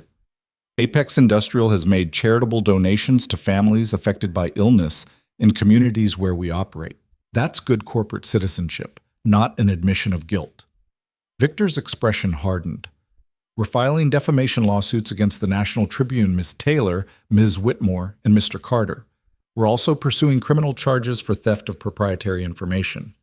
The truth will come out in court, and these lies will be exposed for what they are." Another question. "Are you denying that Apex contaminated water supplies in multiple cities?" "Absolutely. These are baseless conspiracy theories propagated by a mentally unstable young woman and the people she's deceived." Victor leaned into the microphone. "I love my daughter. I want her to get help, but I will not let her illness destroy innocent lives and honest businesses." "Thank you. No further questions." He walked away from the podium as reporters shouted after him, his lawyers flanking him like bodyguards. Taylor closed the laptop. "He's good. I'll give him that." "He's a liar," Clara said, her voice shaking. "Every word was a lie." "Yeah, but it was a convincing lie. That's the problem." Taylor's phone buzzed again. "The Tribune's being flooded with legal threats. Our servers are under cyber attack. And there's already a counter-narrative forming online that you're mentally ill and Daniel's being used." "What do we do?" Daniel asked. "We fight back. Agent Reeves is holding her own press conference at noon to announce the FBI investigation. That'll help. And I've got 3 other major news outlets ready to run follow-up stories with additional victims coming forward." Taylor looked at Clara. "But we need you on camera. Your father just called you crazy on national television. You need to respond." "I can't. If I go out there, I'll just..." Claire's voice broke. What if he's right? What if I am crazy? You're not crazy, Marcus said firmly. Crazy people don't feel guilty. They don't risk everything to save strangers. Your father's playing a game he's played 100 times before. Discredit the witness, control the narrative, make it about anything except the actual evidence. Marcus is right, Daniel added. This isn't about you or your mental health. It's about the documents, the proof, the victims. Your father wants to make it personal because that's easier to attack than facts. Clara wiped her eyes. What would I even say? The truth, Taylor said. Simple, direct, unshakable. You found evidence of corporate murder. You did the right thing by exposing it. Everything else is noise. Before Clara could respond, the safe house door burst open. James entered with two people, a man and a woman, both in their 50s, both looking exhausted and determined. Mr. Carter, the woman said. My name is Patricia Chen. This is my husband, Robert. Our daughter Emily died 2 years ago in Riverside. Same symptoms as your wife. Daniel felt the air leave his lungs. I'm so sorry. Don't be sorry. Be ready to fight. Patricia's eyes were fierce. We saw the article. We saw what Apex did, and we want to help. We're not the only ones, Robert added. There are 37 other families from Riverside alone who want to join the lawsuit. People who've been silent because they signed NDAs or because they didn't know who to blame, but now they know. And they're angry. Taylor was already recording. Would you be willing to go on camera, tell your story? That's why we're here, Patricia said. Victor Whitmore called you crazy on TV, called this whole thing a conspiracy theory. Well, I'd like to see him say that to my face while explaining why my healthy 23-year-old daughter drowned in her own lungs for no medical reason. By 10 a.m., the safe house had become an impromptu headquarters. Families kept arriving, parents who'd lost children, children who'd lost parents, husbands and wives who'd watched their spouses die mysterious deaths. Each one brought medical records, settlement agreements, and stories that mirrored Sarah's too closely to be coincidence. Daniel listened to them all, feeling his rage crystallize into something harder and colder. These weren't isolated tragedies. They were casualties of a deliberate strategy, human beings reduced to acceptable losses in a profit calculation. Marcus helped organize the families while Taylor conducted interviews. Clara sat with them, listening to their stories, her guilt written across her face with every account of suffering her father had caused. At 11:30, Agent Reeves called. Turn on the news. Any channel. Taylor switched on the television to see breaking news banners across every network. The FBI was raiding Apex Industrial Headquarters. Federal agents and windbreakers were streaming into the building, carrying boxes of documents, seizing computers. Victor Whitmore was being led out in handcuffs. The room erupted in cheers. But Daniel noticed Reeves's tone on the phone. You don't sound happy. I'm not. This wasn't supposed to happen yet. Reeves's voice was tight with anger. Someone leaked our investigation to the press before we were ready. Now Apex's lawyers are screaming about media persecution and political prosecution. It's a mess. But you arrested Victor. We detained him for questioning. Different thing. His lawyers will have him out in 2 hours, and they'll use this premature raid to claim we're biased. Reeves sighed. Whoever leaked this just made our job 10 times harder. After she hung up, Daniel turned to find Clara staring at the television screen, watching her father being put into a police car. Her expression was unreadable. You okay? He asked. I don't know. I wanted this. I needed this. But seeing him like that... She trailed off. He's still my father. He's also a murderer. I know. Both things can be true. Clara looked away from the screen. Does that make me weak? That part of me still wants him to love me? To be proud of me? It makes you human. Daniel sat beside her. My father was a drunk who beat my mother. When he died, I cried anyway. Love doesn't make sense when it comes to family. Patricia Chen approached them. Ms. Whitmore, I just want to say thank you for having the courage to do what you did. My daughter's death has haunted me for 2 years. I thought I was losing my mind, connecting dots that didn't exist. But you proved they did exist. You gave me answers. Clara started crying again. I'm so sorry. I'm so sorry for what my father did. You're not responsible for his choices. You're only responsible for yours. Patricia squeezed her hand. And you chose right. At noon, Agent Reeves held her press conference confirming the FBI investigation and outlining the scope of evidence they'd already uncovered. She was careful not to call Victor guilty, innocent until proven otherwise, but the facts she presented painted a damning picture. Taylor's phone started buzzing with interview requests. Every major network wants you both. Morning shows, evening news, cable news panels. You're the story now. What do you think? Daniel asked. I think you control the narrative, or Apex controls it for you. Victor went on camera to call you liars. You need to go on camera to call him a murderer. Taylor looked at Clara. Especially you. You're his daughter. Your testimony carries weight that nobody else's can. When? Tonight, prime time. I've got a producer at CBS who'll give you a full hour. No ambush questions, no gotcha journalism, just you telling the truth. Clara nodded slowly. Okay, I'll do it. The rest of the day was a blur of preparation. Taylor brought in a media consultant who coached them on how to stay on message, how to handle aggressive questions, how to appear confident without seeming rehearsed. They practiced answers, refined talking points, and reviewed the evidence over and over until Daniel could recite settlement numbers in his sleep. Lily spent the day with Marcus and the other family's children, all of them orbiting the adult chaos with a mixture of curiosity and confusion. She asked Daniel once if they were winning, and he told her the truth. I don't know yet, baby, but we're fighting. That's good enough, she said, and went back to playing cards. At 5 p.m., a car arrived to take them to the CBS studio. The families gathered to see them off, offering encouragement and sharing their own pain. Patricia hugged Clara like she was her own daughter. Make them see. Make them understand what they did to us. Studio was all bright lights and makeup artists and producers barking instructions.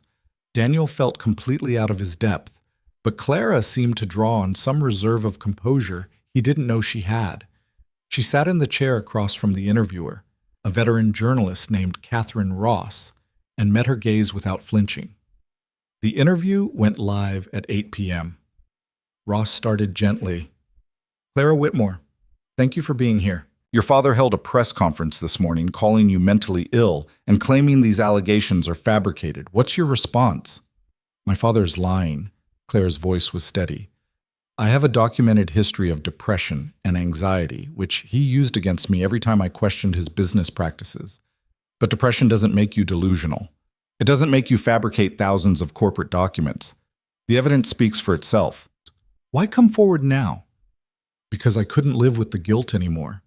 I was living off blood money. Everything I had, my education, my lifestyle, my future, was paid for by the suffering of people like Daniel Carter's wife, like Emily Chen, like hundreds of other victims whose names are in those files. Clara's composure cracked slightly. My father taught me that success meant winning at any cost, but he never told me the cost was human lives. Ross turned to Daniel. Mr. Carter, your wife died 14 months ago. When did you realize it wasn't natural causes? When Clara showed me the files. When I saw Sarah's name in a settlement database next to a dollar amount and a risk assessment. Daniel's hands tightened on the armrests. They calculated how much my silence was worth. First, they paid off my medical bills through a fake charity. Then they offered me $2 million to forget about it. They thought everything had a price. And you said no. I said no because Sarah didn't have a price. Because the 43 people who died in Riverside didn't have a price. Because if we let corporations murder people for profit without consequences, then nothing means anything anymore. Ross leaned forward. Apex Industrial is claiming you're being manipulated by Ms. Whitmore, that you're a grieving widower being used to validate her delusions. I've seen the evidence. I've talked to other victims' families. I've watched the FBI raid Apex headquarters based on the documentation Clara provided. Daniel met the camera directly. This isn't manipulation. This is justice. The interview continued for 50 minutes, Ross asking tough questions but giving them space to respond fully. Clara walked through the contamination scheme, explaining how Apex deliberately poisoned water supplies to tank property values. Daniel described Sarah's final months, the medical mystery, the financial devastation. Together, they presented a picture of corporate evil so systematic and calculated that it was hard to dismiss as conspiracy theory. Near the end, Ross asked Clara the question Daniel had been dreading. "Do you love your father?" Clara was silent for a long moment. "I love the man I thought he was. The father who taught me to read, who took me camping, who told me I could be anything I wanted." Her voice broke. But that man was a fiction. The real Victor Whitmore is someone who looked at spreadsheets full of dying people and saw profit margins. So no, I don't love the real man. I mourn the one who never existed. The interview ended, the lights dimmed, and Catherine Ross shook both their hands with genuine respect. "That was powerful," she said. "The most important interview I've done in years." By the time they got back to the safe house, the interview was already trending on social media. Clips were being shared millions of times. Comment sections were split between support and skepticism, but the tide was clearly turning in their favor. Taylor met them at the door, grinning. "You two were perfect. Natural, compelling, believable. Apex's PR team is in full meltdown. They're already demanding equal time to respond." "Let them," Claire said. "Every time my father opens his mouth, he makes it worse." But Victor Whitmore wasn't done fighting. At midnight, Apex Industrial released a statement announcing they were filing a $100 million defamation lawsuit against Clara, Daniel, the National Tribune, and CBS. They also released what they claimed were Clara's psychiatric records, heavily redacted documents that painted a picture of severe mental illness. Daniel watched Clara read them on her phone, saw the color drain from her face. "These are fake," she whispered. "Half these diagnoses are made up. These doctors, I never even saw some of these doctors." "Doesn't matter if they're fake," Taylor said grimly. "They're out there now. People will believe them." "So what do we do?" "We get our own psychiatrist to evaluate Clara. Someone independent, respected, impossible to dismiss. We prove she's competent and credible." Taylor was already making calls. "I know someone. Top forensic psychiatrist, testifies in court cases all the time. If she says Clara's sane, people will listen." The evaluation happened the next morning. Dr. Patricia Morrison was a severe woman in her 60s who spent 3 hours asking Clara questions, reviewing her history, administering standardized tests. When she finished, she sat down with all of them and delivered her verdict. "Ms. Whitmore has no evidence of delusional disorder, psychosis, or any condition that would impair her judgment or credibility. She shows signs of depression and anxiety, which is completely understandable given her circumstances. But she's rational, coherent, and fully aware of reality." Dr. Morrison looked directly at Clara. "You're not crazy. You're traumatized. There's a difference." Clara burst into tears of relief. "Doctor." Morrison's evaluation was released to the press that afternoon, along with a scathing letter calling Apex's psychiatric records a transparent attempt to discredit a whistleblower through character assassination. The media narrative shifted again, this time focusing on corporate intimidation tactics and the weaponization of mental health diagnoses. But Apex wasn't finished. They released a new wave of attacks, financial records claiming Clara had embezzled money from the company, social media posts taken out of context to make her seem unstable, even anonymous sources claiming she'd threatened her father with violence. Each attack was carefully designed to chip away at her credibility, to plant seeds of doubt, to make people question whether this was really about justice or just a family vendetta gone public. Daniel watched Clara weather it all with a strength he didn't know existed in someone so young. Every lie, every smear, every attempt to break her only seemed to make her more determined.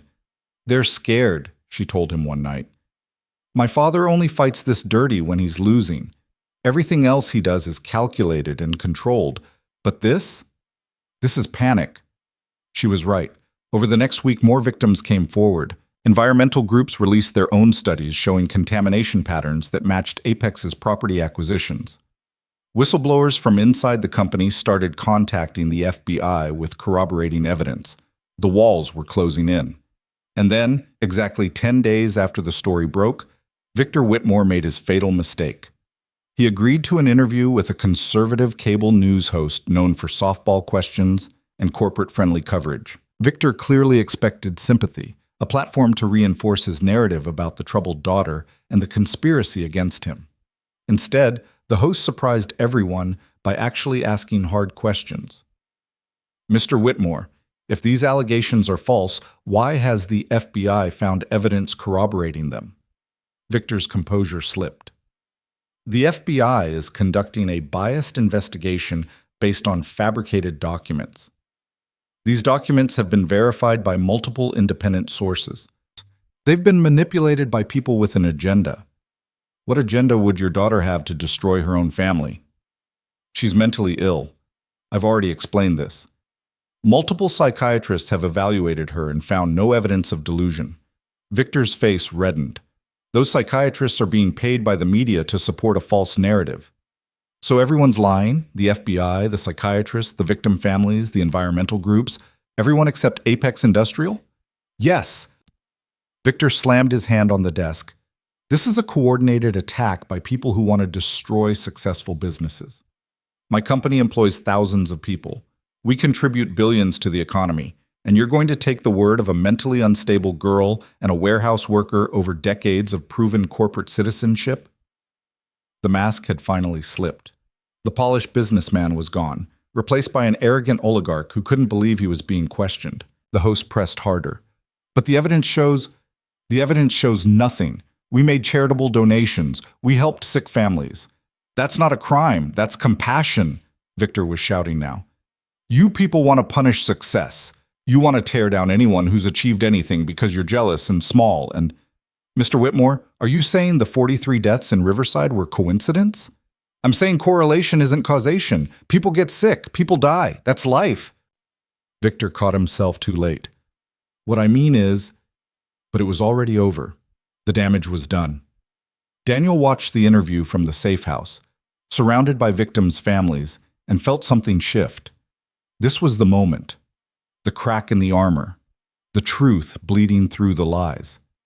Patricia Chen grabbed his hand. We've got him. And she was right. Within hours, the interview went viral for all the wrong reasons. Victor's cold dismissal of the deaths, people die, that's life, became the defining quote. Memes spread across social media. Outrage built. Even Apex's staunchest defenders started backing away. The board of directors held an emergency meeting. By morning, they'd announced Victor Whitmore was taking a temporary leave of absence while the allegations were investigated. His duties would be assumed by the interim CEO. It wasn't enough, not nearly enough, but it was progress. He's going to jail, Clara said, watching the news coverage. Isn't he?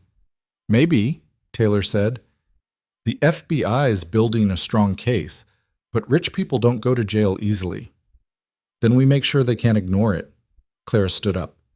I'm ready to testify, whenever they need me. Grand jury, trial, congressional hearing, whatever it takes. Daniel stood beside her. So am I.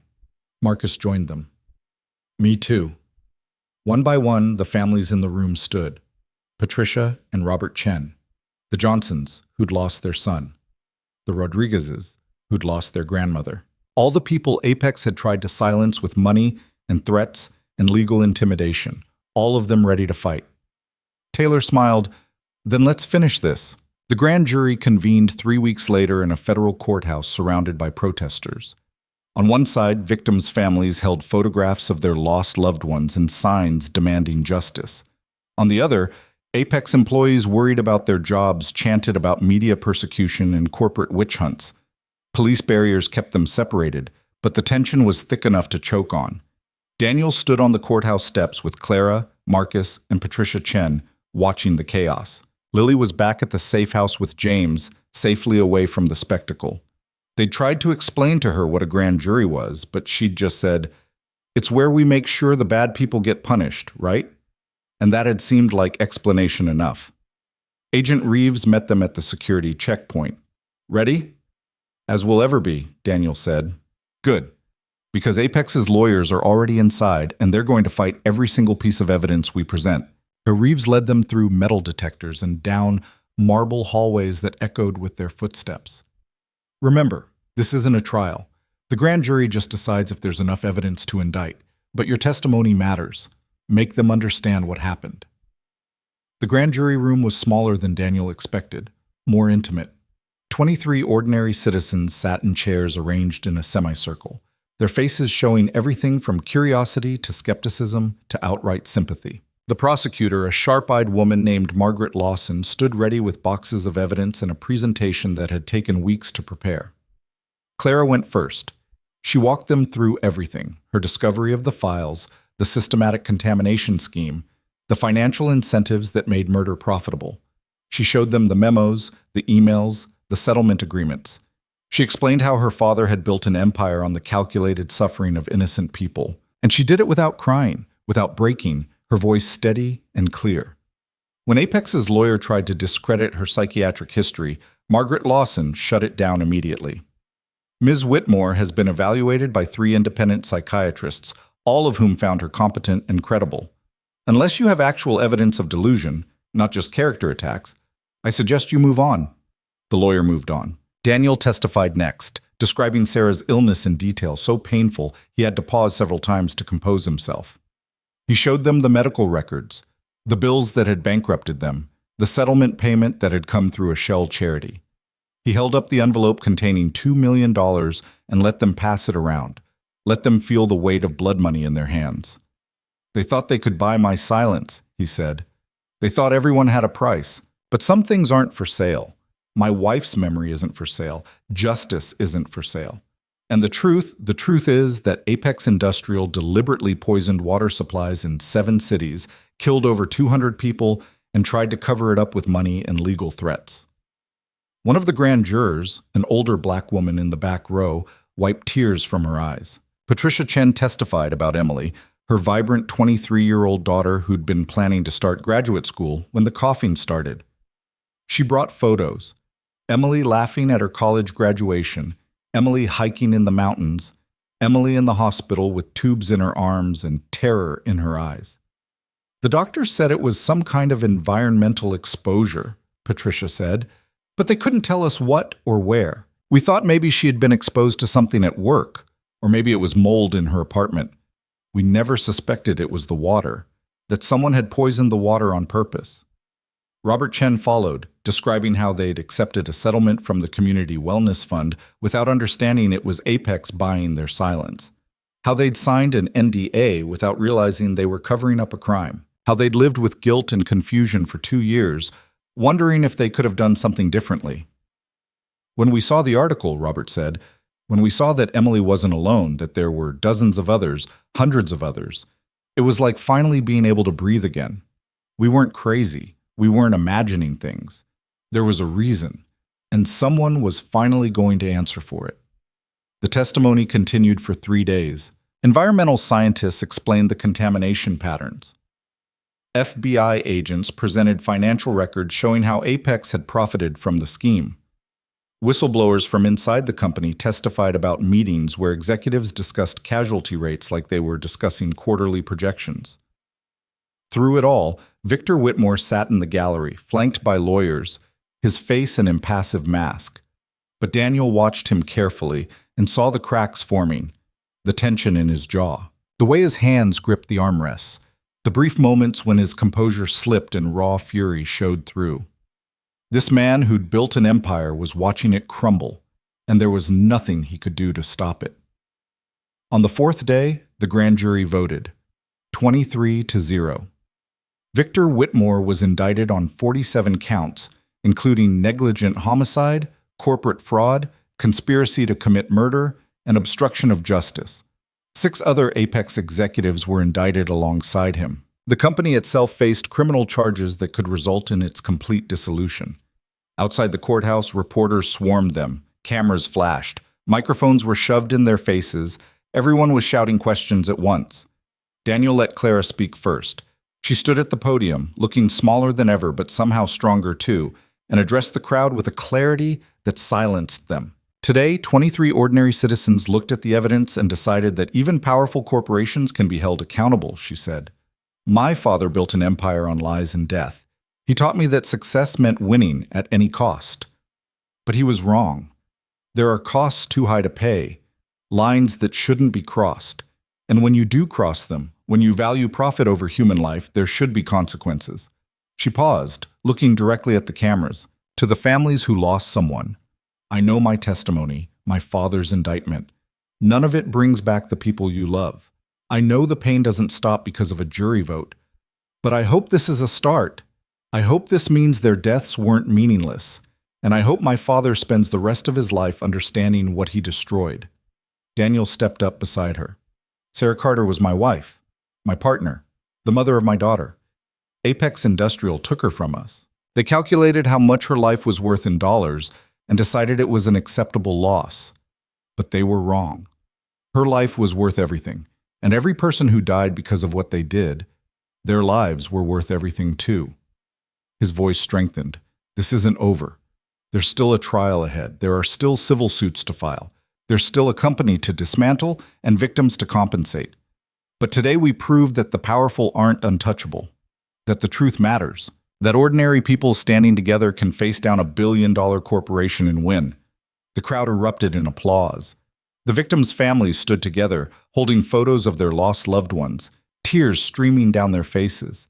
And Daniel felt Sarah's presence so strongly it was almost like she was standing beside him, her hand in his, proud of what he'd done.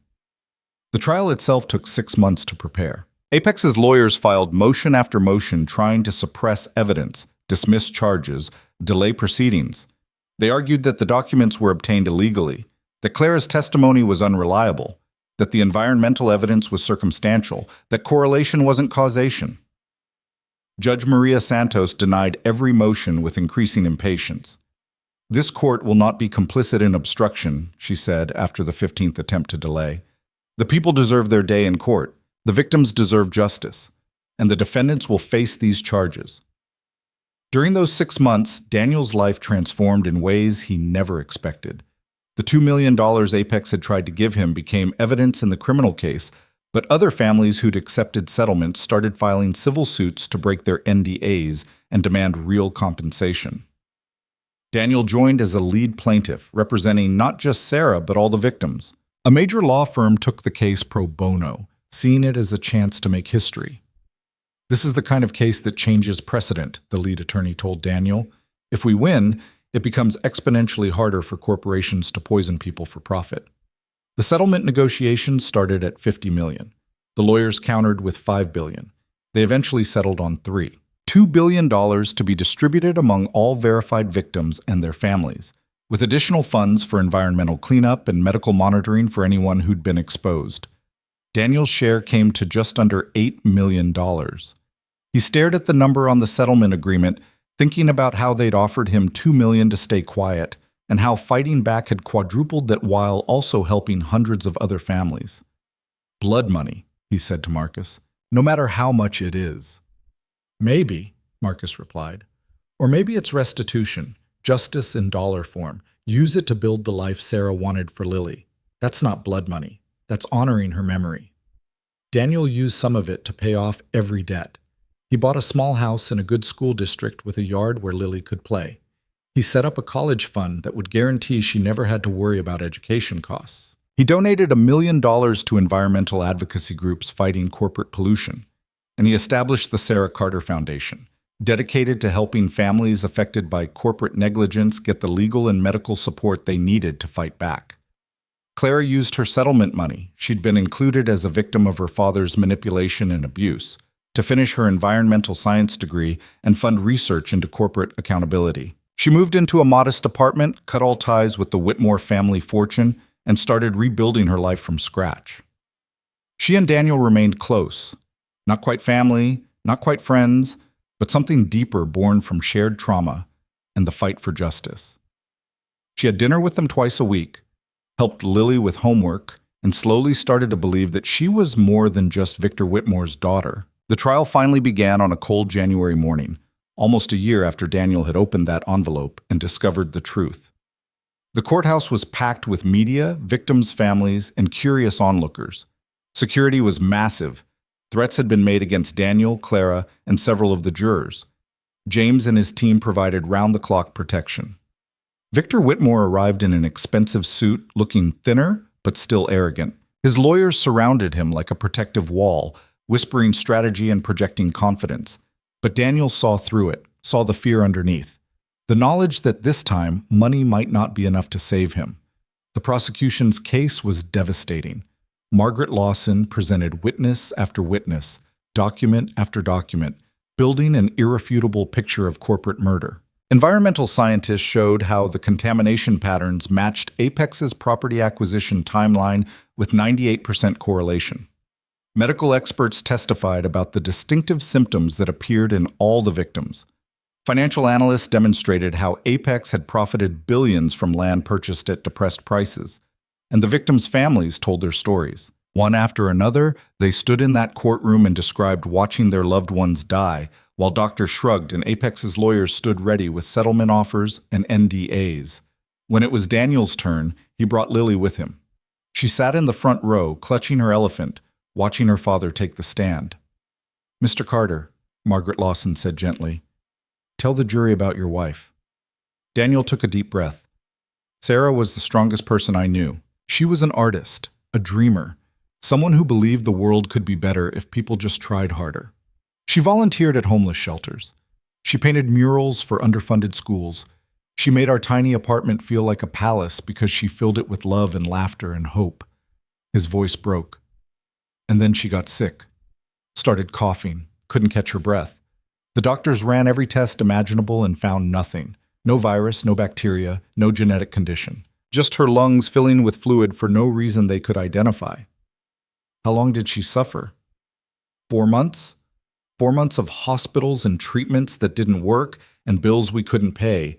4 months of watching her fade while everyone told us there was nothing they could do." Daniel looked directly at Victor Whitmore. "She died terrified and confused, asking me why this was happening. And I couldn't tell her, because I didn't know someone had poisoned her deliberately. I didn't know her death was calculated." "What would you say to that person now?" Daniel stood, walked to the jury box, and met each juror's eyes. "I'd say you took everything from me.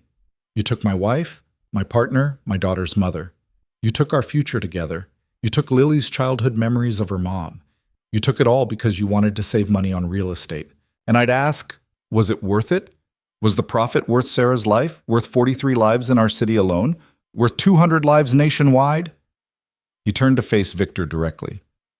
"I'd ask if you sleep at night, if you think about the faces of the people you killed, if you feel anything at all when you look at their families. Because I think about Sarah every single day, and I will never, ever forgive you for what you did." The courtroom was silent except for the sound of people crying. Clara's testimony was even more powerful. She walked the jury through her father's empire with clinical precision, explaining how he'd built a culture where profit trumped everything, where questioning corporate decisions meant being labeled troublesome or unstable, where the bottom line justified any cost, any casualty, any crime. "My father taught me to be loyal," she said, "to protect the family name, to remember that we were special, different, better than ordinary people, and I believed him. Until I found the files. Until I saw what our success cost. Until I understood that everything I had was paid for in blood." Victor's lawyer tried to break her on cross-examination, hammering at her psychiatric history, her relationship with her father, her motivations for testifying. "Isn't it true that you stole company documents?" "Yes." "Violated your confidentiality agreement?" "Yes." "Betrayed your own father?" Clara looked at Victor. "Yes, because my father is a murderer, and I would rather betray him than be complicit in his crimes." The defense tried to argue that the deaths were coincidental, that environmental contamination was common and couldn't be definitely linked to Apex's activities. They brought in their own experts who questioned the science, the data, the connections between cause and effect. But the jury had seen the documents, read the emails, heard the families, watched Clara's quiet courage and Daniel's grief-stricken rage. When closing arguments finished, the jury deliberated for 8 hours. They returned with a verdict: guilty on all counts. The courtroom erupted. Victims' families wept and embraced. Reporters rushed for the exits to break the news. Victor Whitmore sat frozen, his face ashen, as the judge read the verdict count by count. 47 guilty verdicts. Judge Santos set sentencing for 2 weeks later, but everyone knew what was coming. The charges carried enough time that Victor Whitmore would die in prison. At the sentencing hearing, the judge allowed victim impact statements. Patricia Chen spoke about Emily's dreams of becoming an environmental lawyer, dreams that died with her at 23. Robert Johnson described his son's final moments, drowning in his own lungs at age 16. Maria Rodriguez talked about her grandmother, a vibrant 70-year-old who'd survived cancer only to be killed by contaminated water. Daniel spoke last, reading a letter he'd written to Sarah the night before. "You always believed in justice," he read. "You always thought that if people knew the truth, if they saw what was wrong, they would do the right thing. I didn't have your faith. I thought the rich and powerful always won, that people like us didn't matter to people like them." He looked up at this courtroom. "But you were right, Sarah. The truth did matter. People did care. And today the man who killed you is going to face consequences." Daniel folded the letter. "I know you'd want me to forgive him, to let go of the anger and move forward with love, but I can't do that yet. Maybe someday. But right now, all I can do is make sure he never hurts anyone else the way he hurt us." Judge Santos listened to every statement, her expression grave. Then she turned to Victor Whitmore. "Mr. Whitmore, you have been found guilty of 47 counts of negligent homicide, fraud, and conspiracy. The evidence shows you deliberately poisoned water supplies in 7 cities, causing the deaths of over 200 people. You did this knowingly, calculatingly, for financial gain. You showed no remorse, no conscience, no recognition of the humanity of your victims."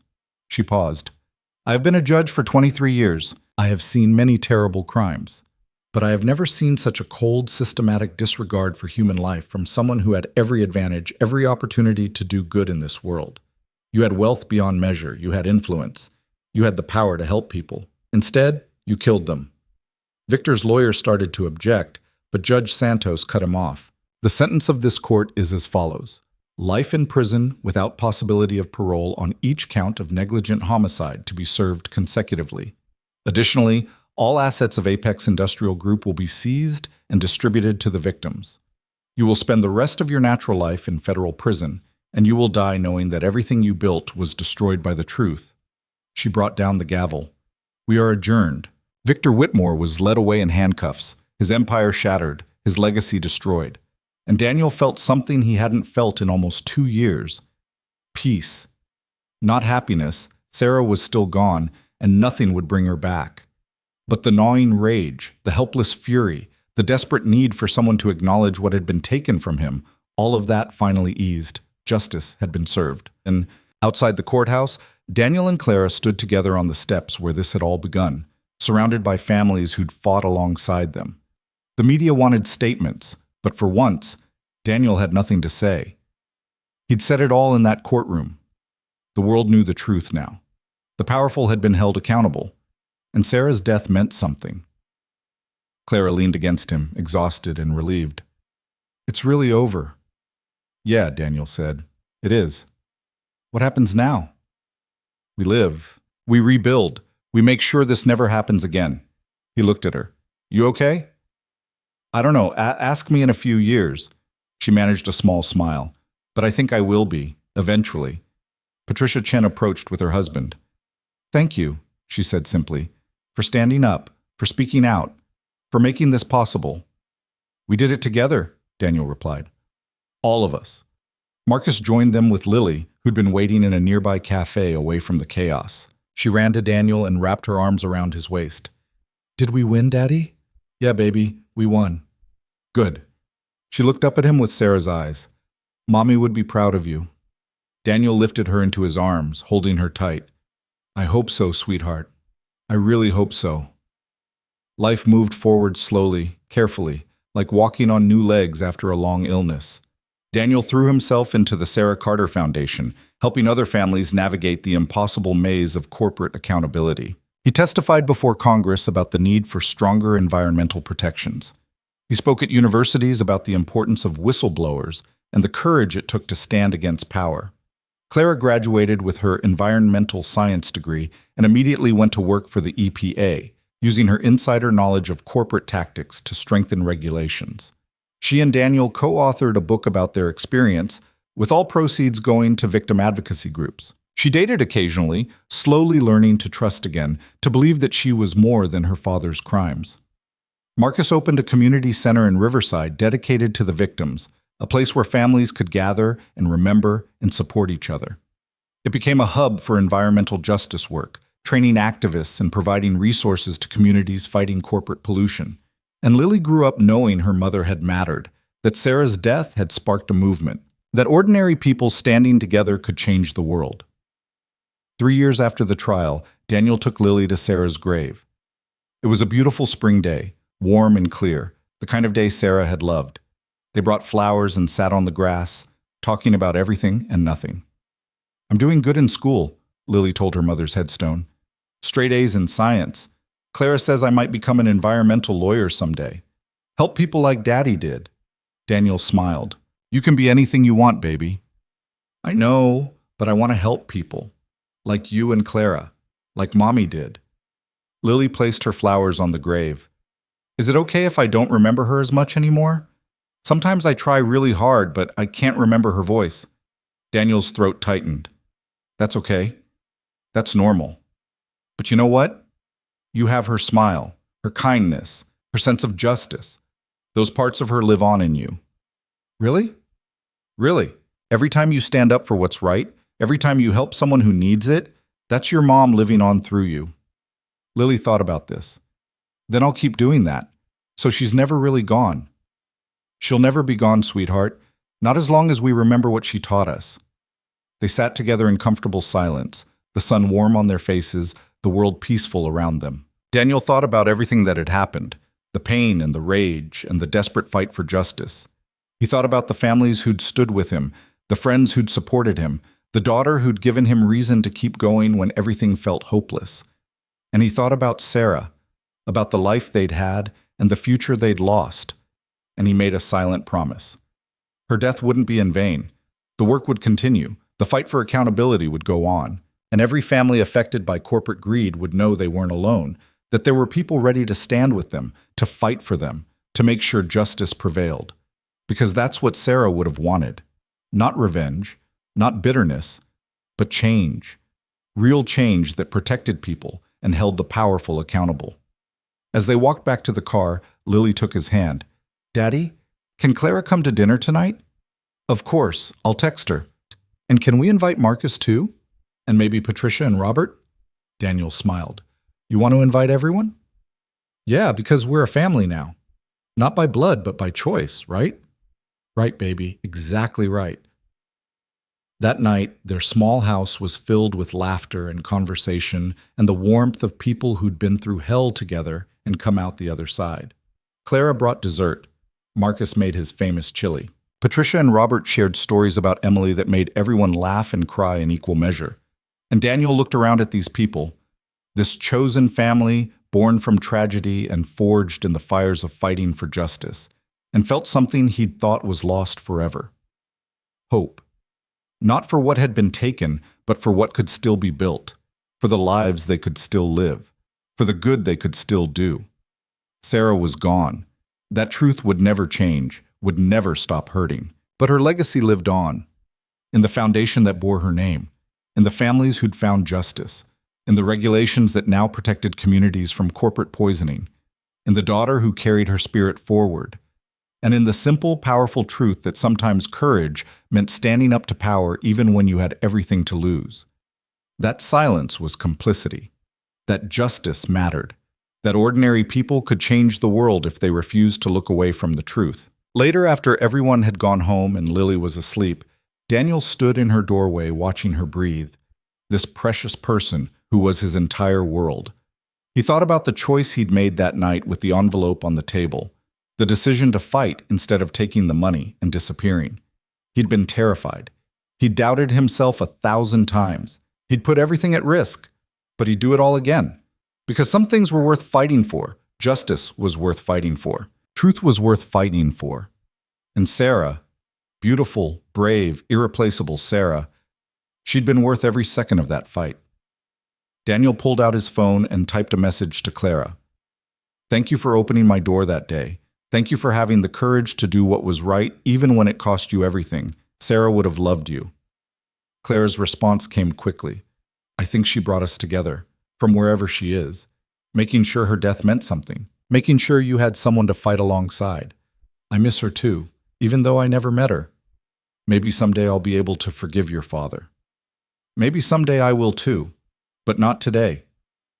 Not today, Daniel agreed. He put the phone away and looked out the window at the quiet street, the peaceful neighborhood, the world that kept turning despite all the pain and loss and injustice. And he made one final promise to Sarah. He would raise Lily with the values Sarah had taught him: kindness, courage, the belief that the world could be better if people just tried harder. He would continue the work they'd started, fighting for victims who had no voice, holding the powerful accountable, making sure no other family went through what they had. And he would live, really live, not just survive, but thrive, honoring Sarah's memory by building a life full of love and purpose and meaning. Because that's what she would have wanted, not a husband frozen in grief, but a father who moved forward, who found joy again, who showed their daughter that even after devastating loss, life could still be beautiful. The fight was over.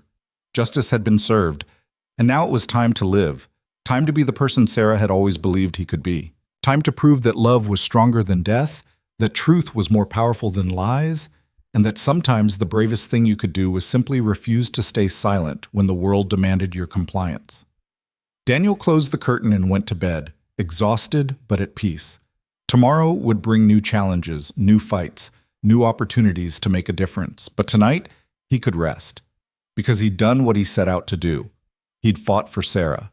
He'd won. And her legacy would live on forever in the lives they'd changed and the justice they'd secured. That was enough. More than enough. It was everything.